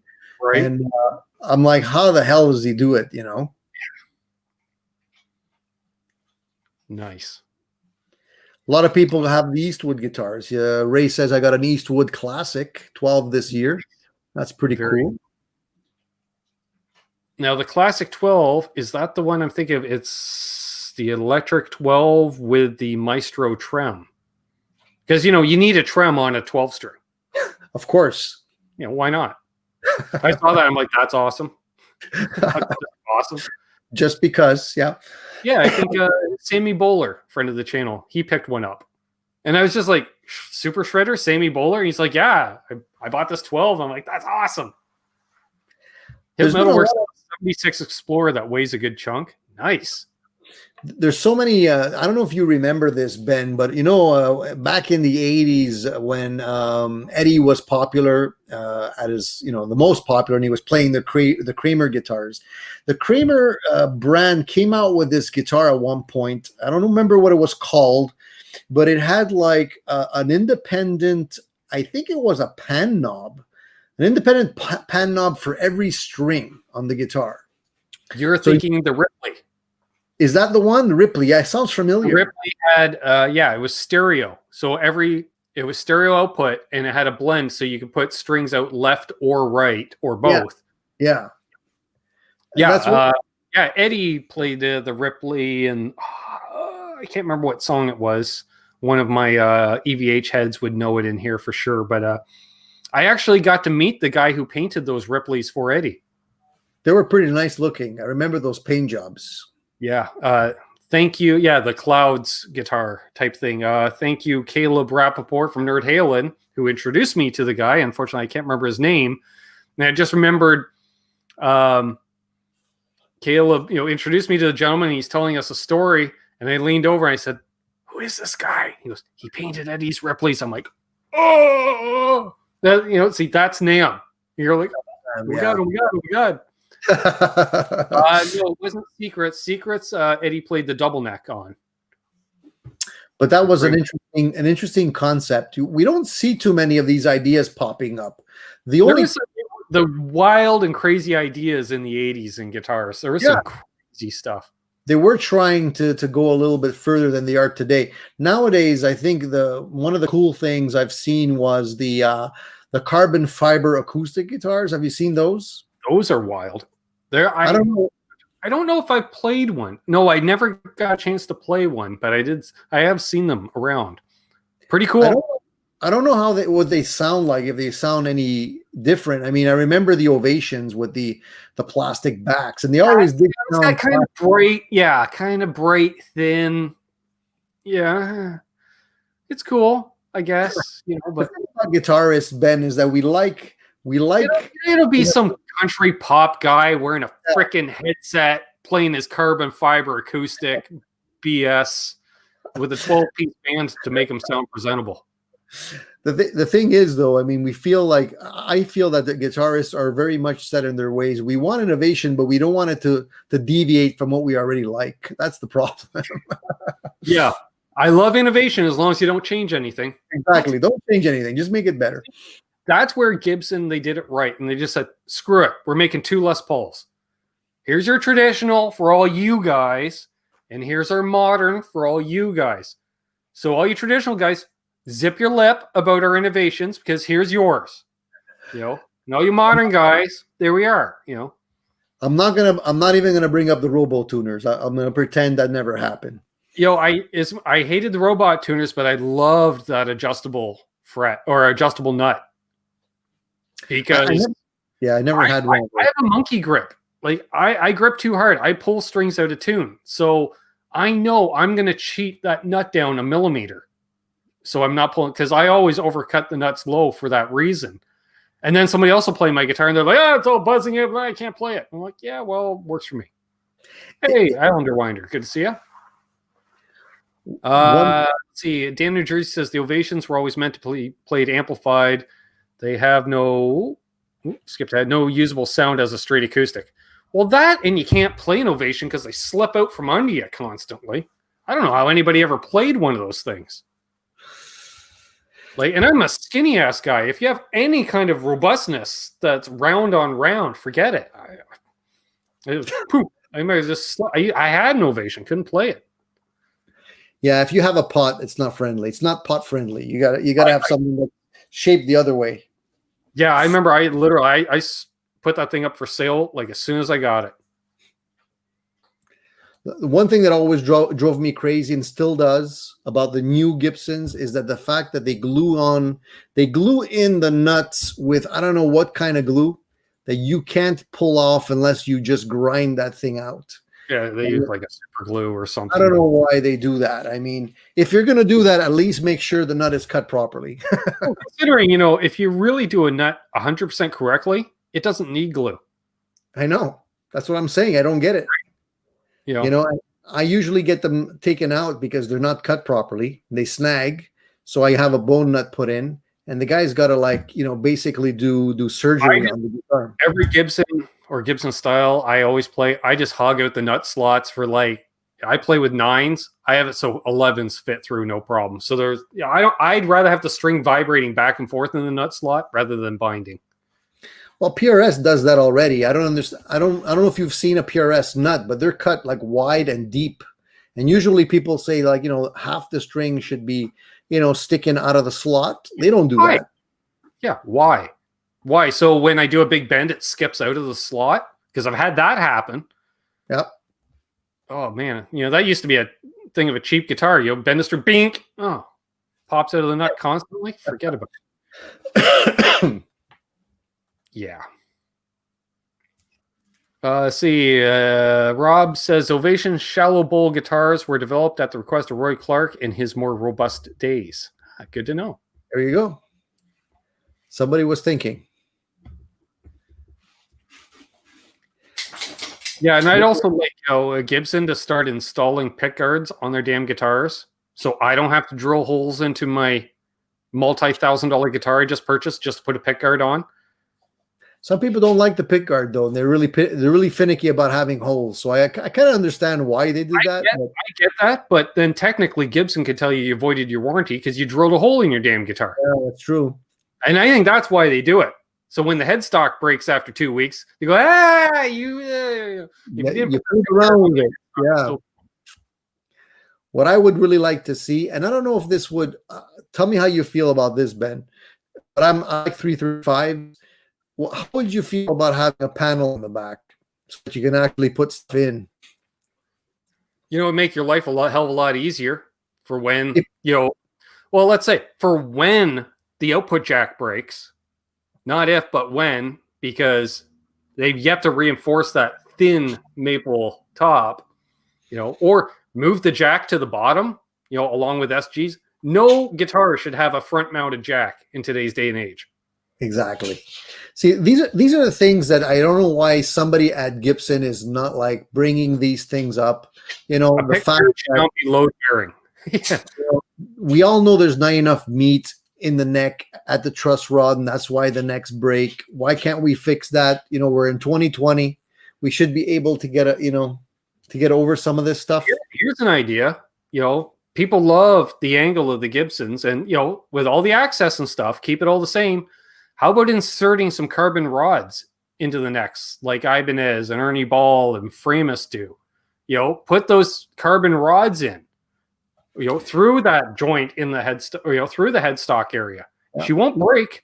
No, even just wood reinforcements. Once it's glued in there, it's stronger than the standard neck anyway. They tried that diamond volute for 1 year, which is similar to a Martin volute. Yep. I didn't think it looked too bad. But then they got rid of it after 1 year. And, it's hideous. Yeah, but if it keeps my headstock on, and again, why is the headstock coming off? That seems like a very big design flaw. But what do I know? Ray's asking you and I what our favorite hollow body is. Gibson ES 175 with 2 pickups. I'm a 335 guy. I like the 335, but I'm also going to say that the PRS semi-hollow body that I have here is really nice. You just described 2 semi-hollows. I went for full hollow. Yeah, you're going full hollow, exactly. He said hollow body. Yeah, I guess he didn't specify if it was full or not. But how about the fully chambered Les Pauls that they did? Those were really interesting. Really chambered from the selector all the way around. Those were interesting. Those are the ones without any pickups. You couldn't see the pickup in them. Yeah. Yeah. There's one here in the pawn shop forever. The Gibson Les Paul Acoustic. I'm like, huh? Oh, yeah, it's got a single piezo under the bridge. Huh? That thing sat there for 10 years. Yeah, nobody, again, people White like. Nice choice, Rob. White Falcon. And Ray did specify, yes, full hollow body. I was going to say, yeah, any hollow body Gretsch? Yeah. I've played some pretty nice Gretches. Those are pretty nice as well. I think it's the extra metal flake that makes them. That's tone metal flake.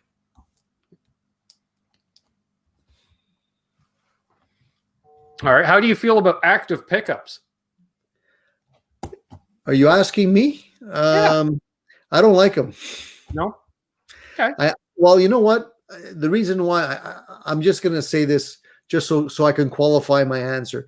I tried them way back when. This was like very early on. I'm going to say like in the 80s, and tried some of the AMGs and stuff. And at that time, I didn't really bond with them that much, but I haven't tried them since. So I don't know if the technology has gotten better over time. But I'm not a real. I like low output pickups mostly. Sure. And I tend to like those more for some reason. I think mainly active pickups get a bad rap because everyone thinks death metal. They do. That's true. You know, whereas I got a set of EMGs in the one telly, and that, you know, makes me think the whole lay sensor way of thinking. And then I don't mind, you know, like tone wise, they're nice in that. I will say, yeah, like EMG humbuckers, they are that sound, and they seem to be that sound regardless of the guitar that they're in. So if you want consistency, I suppose that's your back line, right? Yeah, show up with any guitar as long as it's got EMGs in it. Yeah.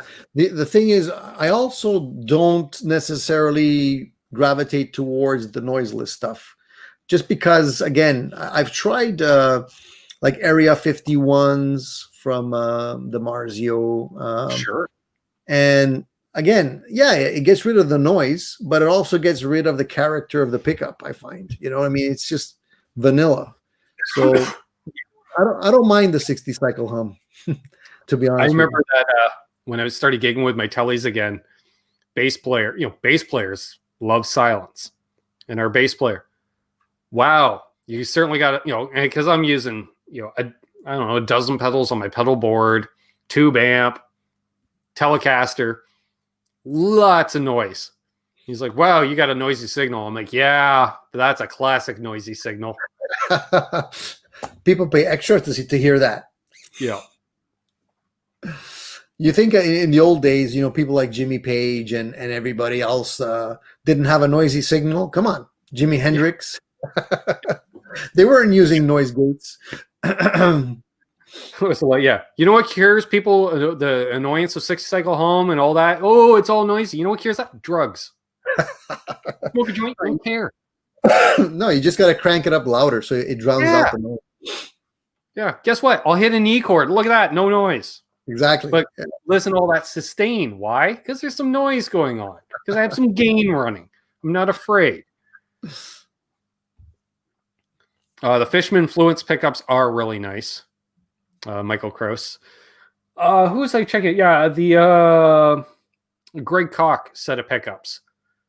I was looking at those, and I almost bought a set because Greg Koch hands me his guitar, and he's like, "Here, check it out. You know, these are great. Blah, blah, blah. You can do all this." Blah, blah, blah. I'm like, "Well, you can. Mere mortals like myself cannot." He's great. And I will say that is the one amazing thing about Sweetwater's Gear Fest, and to a lesser extent Cosmo, is by having the mini NAMM combined with the retail outlet, you're getting the hard sell from Greg Koch himself saying, "Hey, you need to buy this." I'm like, "Fuck, I do need to buy this." You know, it's like, I didn't think I needed to buy it, but I think you're right. Yeah. We were looking at Schecter makes, you know, whatever Schecter's version of the Les Paul is. They do a single cut. And I'm talking with Brad, I believe his name is Brad, the president of Schecter. And I just thought he was a guy at first, you know. And then Buddy pointed, he goes, "That's the president of, like, he's the head honcho." And we're grinding out numbers. And he brought over a Sweetwater guy because everything has to be sold through Sweetwater. And we got within $10 or $15 on a price. Like he was really trying to help me out. And I'm like, dude, this is my budget. I can't go over this. And the only reason we couldn't do it because it was $10 below Sweetwater's cost. Like we were that, like, Sweetwater's like, "We'll take a $10 profit." And I'm like, I can't do that extra $20. You know, that was kind of it. And they're like, we were that close, which was hilarious. Bethalco asked, "Did you get to try the Grizzle Master pedal?" I did this year. I was at the Reverend booth checking out gear for Ike and the guys from Flipside Music because they couldn't make it. So Ike sent me over because he's a Reverend dealer. Talked to Ken Haas. He hooked me up.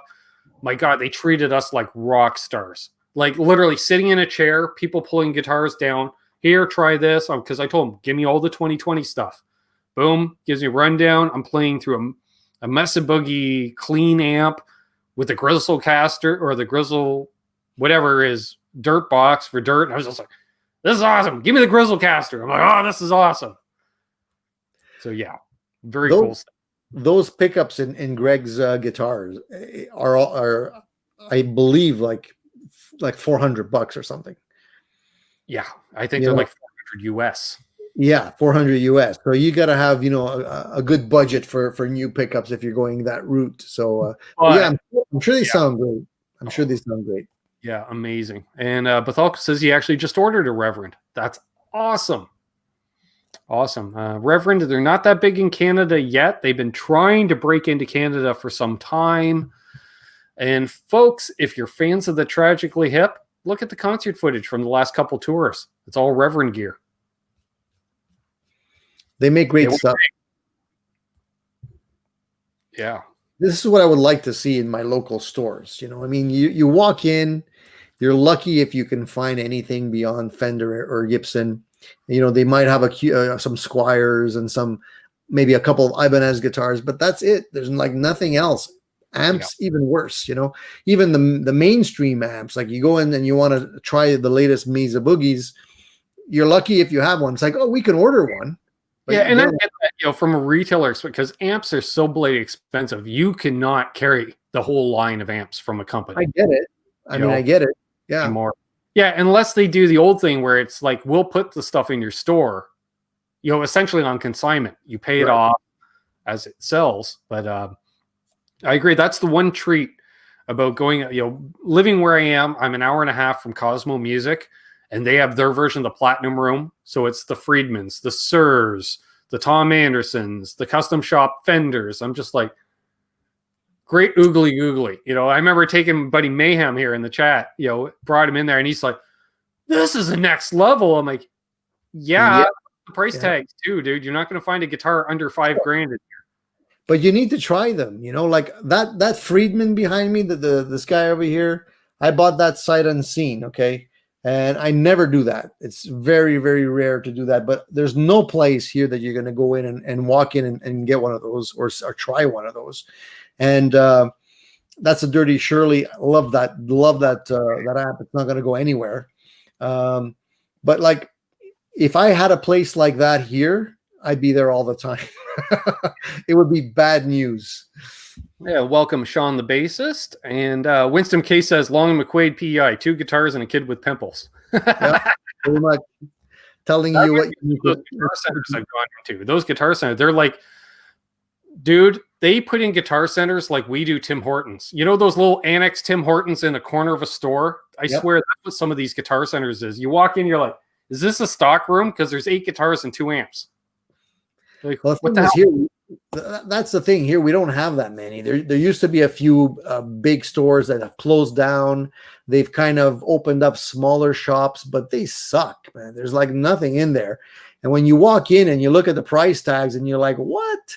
Like, $1,200 for this piece of garbage? It's like, I don't know. I maybe I'm jaded because I've tried some good Tim Hortons is every donut shop chain in America all rolled into one. Like, I came from a town of 15,000 and we had 7 locations in town. So you can throw a rock and hit a Tim Hortons around here. They have full-blown stores. They have drive-through onlys within other places. Oh, it's insane. It's like the Dunkin' Donuts of Canada, I guess. Exactly. Ray says, Cosmos 20 minutes for me. Prices alone keep me away 6 months at a time. I get it. But actually, they're pretty good. I shot some demos in there the last time I was up there, which was, I want to say in February. And we started shooting some video, and they didn't mind us shooting video in there, which was awesome. That's great. Yeah, it was really cool. And they got some Friedman amps in there, which was nice. The last music fest they did, Dave Friedman was there along with Sammy Bowler at the Friedman booth, which was awesome. So definitely very cool stuff. That's the great thing about these companies, like, Dave's company and Sir and everything else. You can call in and practically talk to the man himself, or you can, I've chatted with John on forums about, issues or things that I had questions about, and he comes in and answers the question. You're not going to get anybody from Gibson or from Fender doing that for you. No. And yeah, Dave still answers all the emails for Friedman. Absolutely. That's what he does. His signature's in that amplifier. If you open it up, he signed it in Sharpie. It's in there. and he checks all the stuff that goes out, and if it doesn't have his signature on it, it doesn't go out. Right. Bethalco says everything I hear about Cosmo is good. Limited run gear. Yep, they do with Keeley, etc. Cosmo Fest, and the names they bring in makes me want to drive down from Ottawa. Dude, make it. Yeah, like I would say, come down the night before because it's a one-day event. But I would say, you know what? Make the trip just because. Hell, there's live music as well. Like you get a free concert, and even when they, cheap out on the entertainment, which is like every other year, it's all Canadian acts. Like the first year it was like we got Richie Kotzen, we have George Lynch giving clinics. The next year it's we have Sloan. Like, really? Yeah. Sloan, Biff Naked, April Wine. I'm like nothing but Canadian artists, not bringing anybody in. Okay, I get it. It's free. Bill Spruce asks, is the Dirty Shirley good for metal? It's a one channel. Describe it. If you push it with something else, you could get into metal, but it's a rock and roll machine. It's not really made for metal. It's really made. Basically, it's a souped up. I would say a 45. His version of the JTM 45. But yeah, you can put a pedal on there, and it's got a lot of girth. Let me tell you. Nice.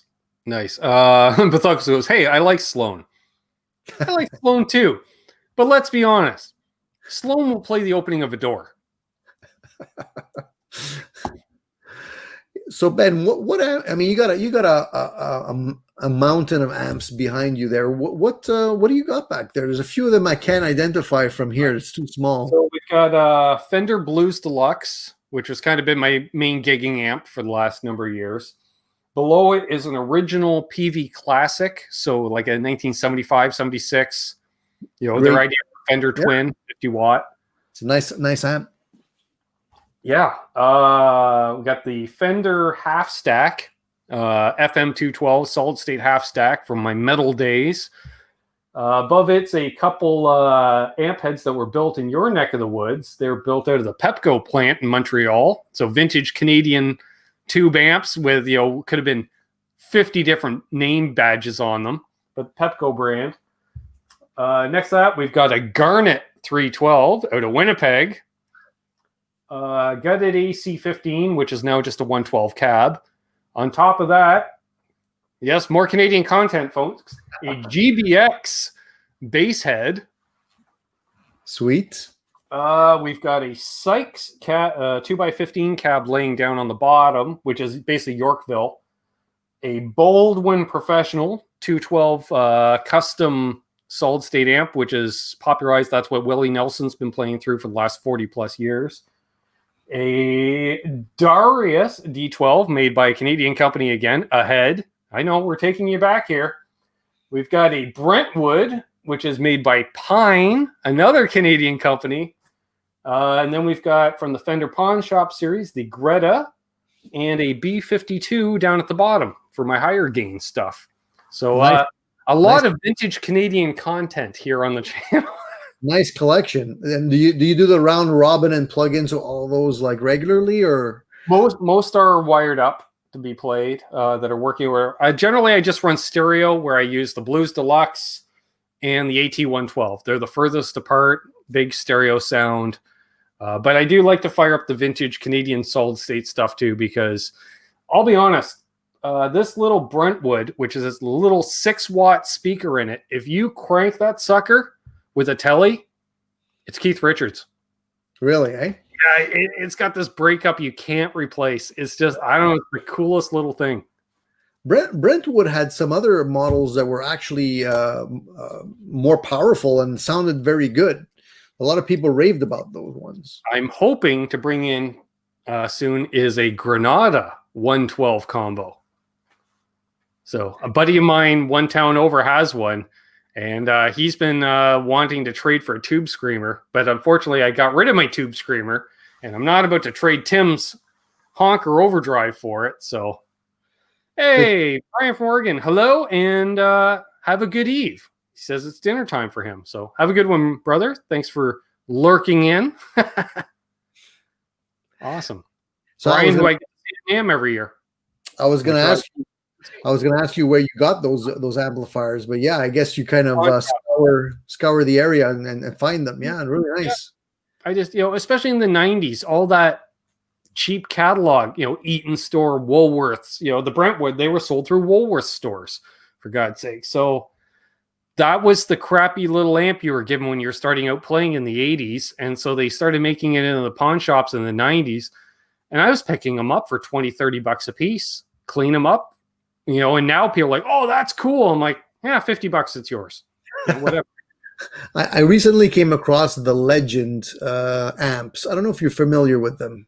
They're not like super well known, but they were around the time, I guess, Mesa Boogie was releasing like the Mark 1, 2, and 3, and they kind of tried to emulate that look. They had the raw wood cabinet with the wicker front, and they're not expensive. If you can find one nowadays, they're super loud and they're rock machines, but they're hard to get now. They're pretty rare, but you can sometimes come across them. They have a 30 and a 60. The 60 is just too loud. The 30 was actually loud too. But if you can find one, they're great amps. Nice. Yeah. It's weird the amount of different amps I've had. Oh, Ray says he's got a K703, takes pedals nicely. Nice. A K703. Are you kidding me? It's something about that stuff. I don't know. It's kind of like playing through your home stereo when you're a kid or something. So we should put together amps rock. There's a collector in Nova Scotia. Tim says. Yeah. Oh, really? That's cool. Yeah. I gotta find him. I scour, let's say, Reverb and eBay and stuff, but there's not that much. Got to find one local. Have a good one. Sexy Bearded Viking Wizard, the Badass Aussie. He says, got a call from the band to do a preliminary recording of our new track for practice reference.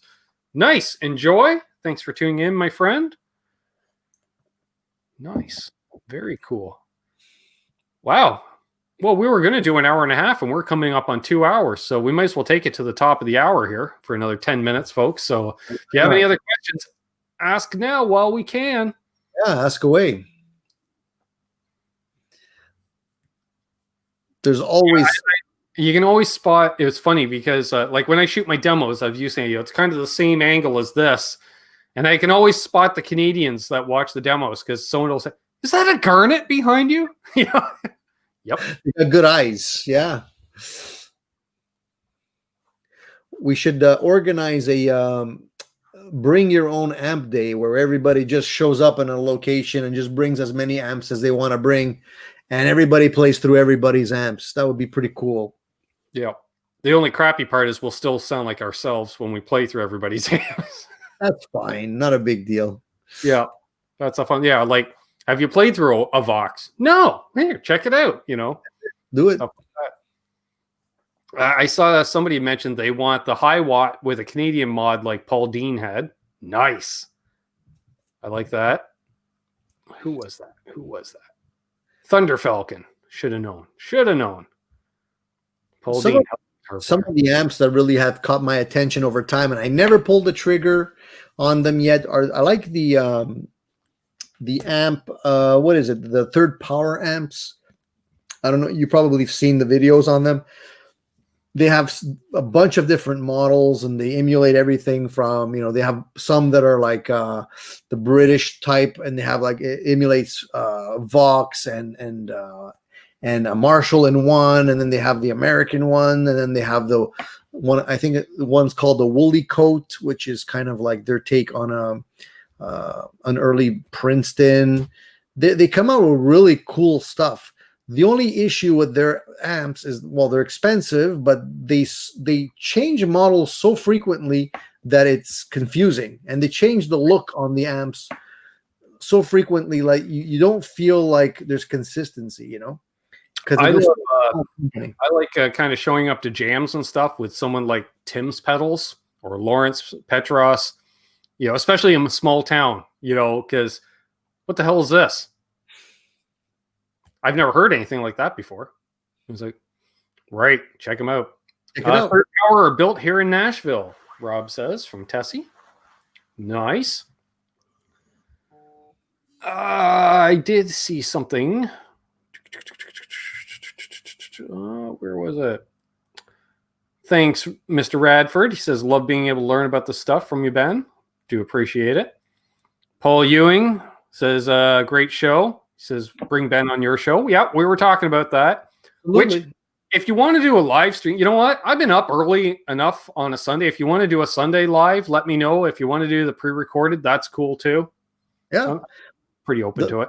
The live stuff is great. I think it's a lot of fun to have everybody's input. You know, that's the way I like to do it. So I just be drinking wine because he goes live at 10 in the morning, folks. Well, so, anyway, I'm drinking wine. I'm drinking hair of the dog. Yeah. It doesn't have to be at 10 in the morning. It could be it could be in the evening. We could fix it up. Sure. Yeah, definitely be fun for sure. Hey, Frank Quinn. Yes, you do. He says, spy a Dirty Shirley Friedman in the background. Yes, you do. That's it right there. Yep. I remember walking into that Friedman room at NAMM. He's got that separate room within his booth. And that's when the JJ Jr. was debuting last year. Yeah. Yeah, I remember that. You couldn't even get near it. And then when I finally did, played a couple of chords, and I was just like, oh, this breaks up in all the right places. Yeah. Yeah. Dave knows what he's doing, man. All his stuff, if I can describe it, it's like this. It's like, you know what a Marshall sounds like when it's recorded? It sounds great, right? Well, that's his amps live. You know, like the Marshalls do not necessarily sound good in the room. Yeah. But when they're recorded, they sound fabulous. Well, his amps sound that way all the time. They're like, it's great. He really knows how to tweak those amps. Brian Landry says, it was great to get back to hang with you again. Sorry I've been away. All good, my friend. All good. Definitely. And we got to set up another hang again at some point too, because that was fun hanging with Brian Landreth. Favorite mini amp / headphone amp, Ray asks. I don't know. I play through tube amps at a decent volume regardless. Like, these are my practice. I don't know the difference between a stage amp and a practice amp. I just turn down the pedals a bit to bring down the volume a bit. You know, that's about it. Most of mine, the level on the volume, the level control, I'm looking at most of my dirt pedals, it's below 9 o'clock. You know, they're not pushing the amp. They're almost starving the amps in that respect. Charles Ben's been lurking. That's awesome. And Robot Master Switch says, don't know if you guys went over this. Ultimate pedal platform amp. That would be the Fender Twin. Because let's be honest, to get a Fender Twin to break up, you have to put it at annoyingly loud volumes. So I think a Fender Twin has headroom for days. So that's Fender. I would say high watts too. I mean, you can get nice. A lot of headroom out of a high watt for sure. I like that. He says, Fender Twin, great choice. Yes, just have a friend move it for you because you don't want to be carrying that around. Yeah, exactly. Frank says, I cut treble capped on my old 800, put a Metropolis loop in it. It's close to the Dirty Shirley, but still unforgiving live. Yeah. The 800s were great, though. I like the 800s a lot. I used to have one, and I regret selling it, but it was super loud. Fender Deluxe, definitely. Lone Star, yeah, another good one. Lone Star is nice. Used to have one of those too. PV Bandit Redline. You've been watching Shane from In the Blues again, Tim.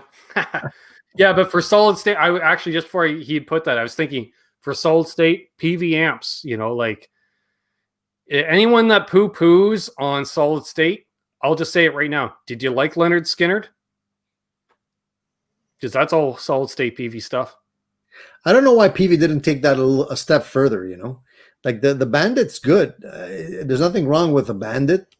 And if they would have came out with something newer along that line, I think it would have been quite successful, especially with the stuff, you know, the Katana and all that kind of stuff that they came out with. Well, you know, it kind of ties into who we paid homage to. I think Solid State would have taken over the guitar game if it wasn't for that Eddie Van Halen guy running a Variac on a tube Marshall to get that kind of gain. Eddie. Hey, Brian. I hope the move is going well, my friend. Relocating to New Brunswick. He may already be there. Okay. He says, no, I play in Skidder Tribute. PV Maces are tube. Ah, that I did not know. And hello to Craig Vineham. Good to see you, man. How many run a Variac here? Michael Lepancy says, that's something I would love to get, is some kind of a Variac system, because rather than those aux boxes, that step down, this and that, I just want to try it old school. I just want to turn down, and rebias the tubes accordingly, apparently. That was the thing, like Eddie, Dave Friedman was saying that on Pete Thorne's show today. Not only did Eddie say run at 90 volts, he biased his tubes for 90 volts, so they're still running full bore. Full bore, exactly. Oh, okay. So Brian's in New Brunswick now, moving to the new home on Friday. Awesome. Sleeper amp, the PV65 34 plus. Yeah, that's a good one.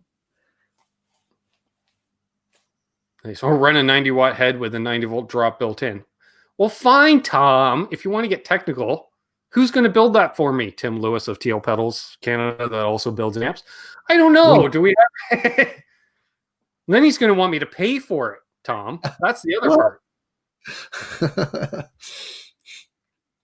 Does anybody play these big amps cranked anymore? I mean, the loudest amp I have here is the Dirty Shirley. That's 40 watts.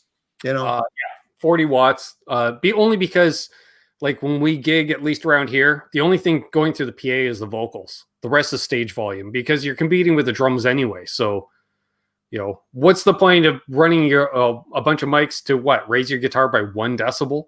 2, maybe. It's like, screw it. We'll just play with stage volume. Which there's something about playing, and I always quote, the great philosopher Richard Shanahan, best friend in the world. I like to play at pants shaking volumes. I still remember we showed up. The first time he said that was, I showed up for band practice, and instead of bringing the Blues Deluxe, I brought that PV Classic. I bought it on the way, traded an Epiphone Les Paul for it. I didn't even know if it worked. Show up at band practice. We do our thing at decent volume. He goes, okay, let's play it at pants shaking volume. And we started cranking that thing. And he's just like, this is a lot more than 50 watts. I don't know what's going on here. I'm like, I don't know what the ohm rating is, but it ain't 16, I don't think. He's like, this is loud. I'm like, oh yeah. The bell bottoms have to flap in the wind. That's when you're at the right volume. Yeah, that's right. Use the Torpedo 2 notes these days live. Bars can't take the volume, Frank says. I get that. Almost all the amps, well, except for I'm not going to say almost all the amps, but 2 out of my amps, out of the 4 amps I have in this room, have the switch to go down to like 4 watts or 2 watts. And it's still loud, so don't let that fool you. Right. Yeah, Tim just put in here, 10 to 100 only doubles the dB. Exactly. Cool Tunes Made Easy says, I guess you guys don't have any ear buzzing yet. My ears started buzzing when I was 17 and haven't stopped. I have buzzing in my ear. Left side all the time. Between band practice in high school, not that we ever played a gig, but band practice in high school and then playing with stock cars for 10 years. Yeah, what hearing the guitars didn't take out, the race cars did. So yeah. Tim says, Ben wants an amp. Of course I do. I may have an addiction. By the way, it's usually not the guitars that cause the tinnitus. It's the drummers. It's those darn cymbals. Yep. Yeah, how many years I played stage left, and this ear is just... And it was weird because with racing, it was my left ear that took the majority of the abuse for whatever reason. And then as soon as I started gigging, my right ear caught up and surpassed. So that's what you got to do. You just have to change position so it evens out. Yep. My sister says he only did it so he didn't have to listen to me ramble. Nice. Well, wow. We thanks, Terry, for the heads up. We did blow past the 2-hour mark. Tony, my new and good friend here. By the way, I have added your number into contacts. I'll send you a text after the show, so you have my number as well to keep in touch. Do you have anything to add? And thank you to my mod squad that has been posting links to your channel. I hope everyone is checking out Tony's channel and subscribing. I appreciate that. I mean, I had a great time with you tonight, and a great group of people here on your channel. You're doing a great job. Keep it up. It's always a great pleasure to watch your videos, even if I'm not on them. And the only thing I want to say is if you guys are interested in hanging out early Sunday mornings, I do my live chat normally at 10 o'clock Eastern Standard Time. And you're all welcome to hang out there too if you have nothing to do in the morning. While you're having your coffee, and instead of reading the newspaper, come down to the Church of Addicted to Gear. Exactly. Yeah, everyone should definitely check that out. Yeah, John says Tony keeps me up at night. Well, yeah, you're in Australia, so I get that. Robot Master Switch has subbed. Ray says, Tony, hope you made the Sunday sauce today for the pasta. I leave that up to my mom. I can't touch the sauce. She gets upset. Of course, as a mom should. Exactly. We know where to draw the line, folks, and when it comes to the sauce, we leave it to mom. So definitely, thanks, Tony, for coming on tonight. This has been an awesome hang. Thanks everybody that tuned in. Definitely, again, if you're new, please subscribe. I got to push to 3,000 subs by the end of the year. Can't do it without you, folks. Well, I can only do it with you, folks, right? So. Thanks, everyone that tuned in. Again, special shout out to everybody that donated tonight. That makes Christmas a little easier, in all honesty. I will be back tomorrow night, 8 p.m. Eastern, with a special tribute to the man, Edward Van Halen, featuring myself and Ben Tom. To my fellow Canucks, yes, thanks, Amanda. Happy Thanksgiving. Be well, be safe. And if you just hold the line there, Tony. As always, folks, what did I say? Oh, yeah. Hold those doors open. Let that guy in ahead of you in traffic. Do good things and good things will happen to you. Karma's real. I'm living the dream. Tony's living the dream. I hope you are too. Cheers and rock on, folks. Be well.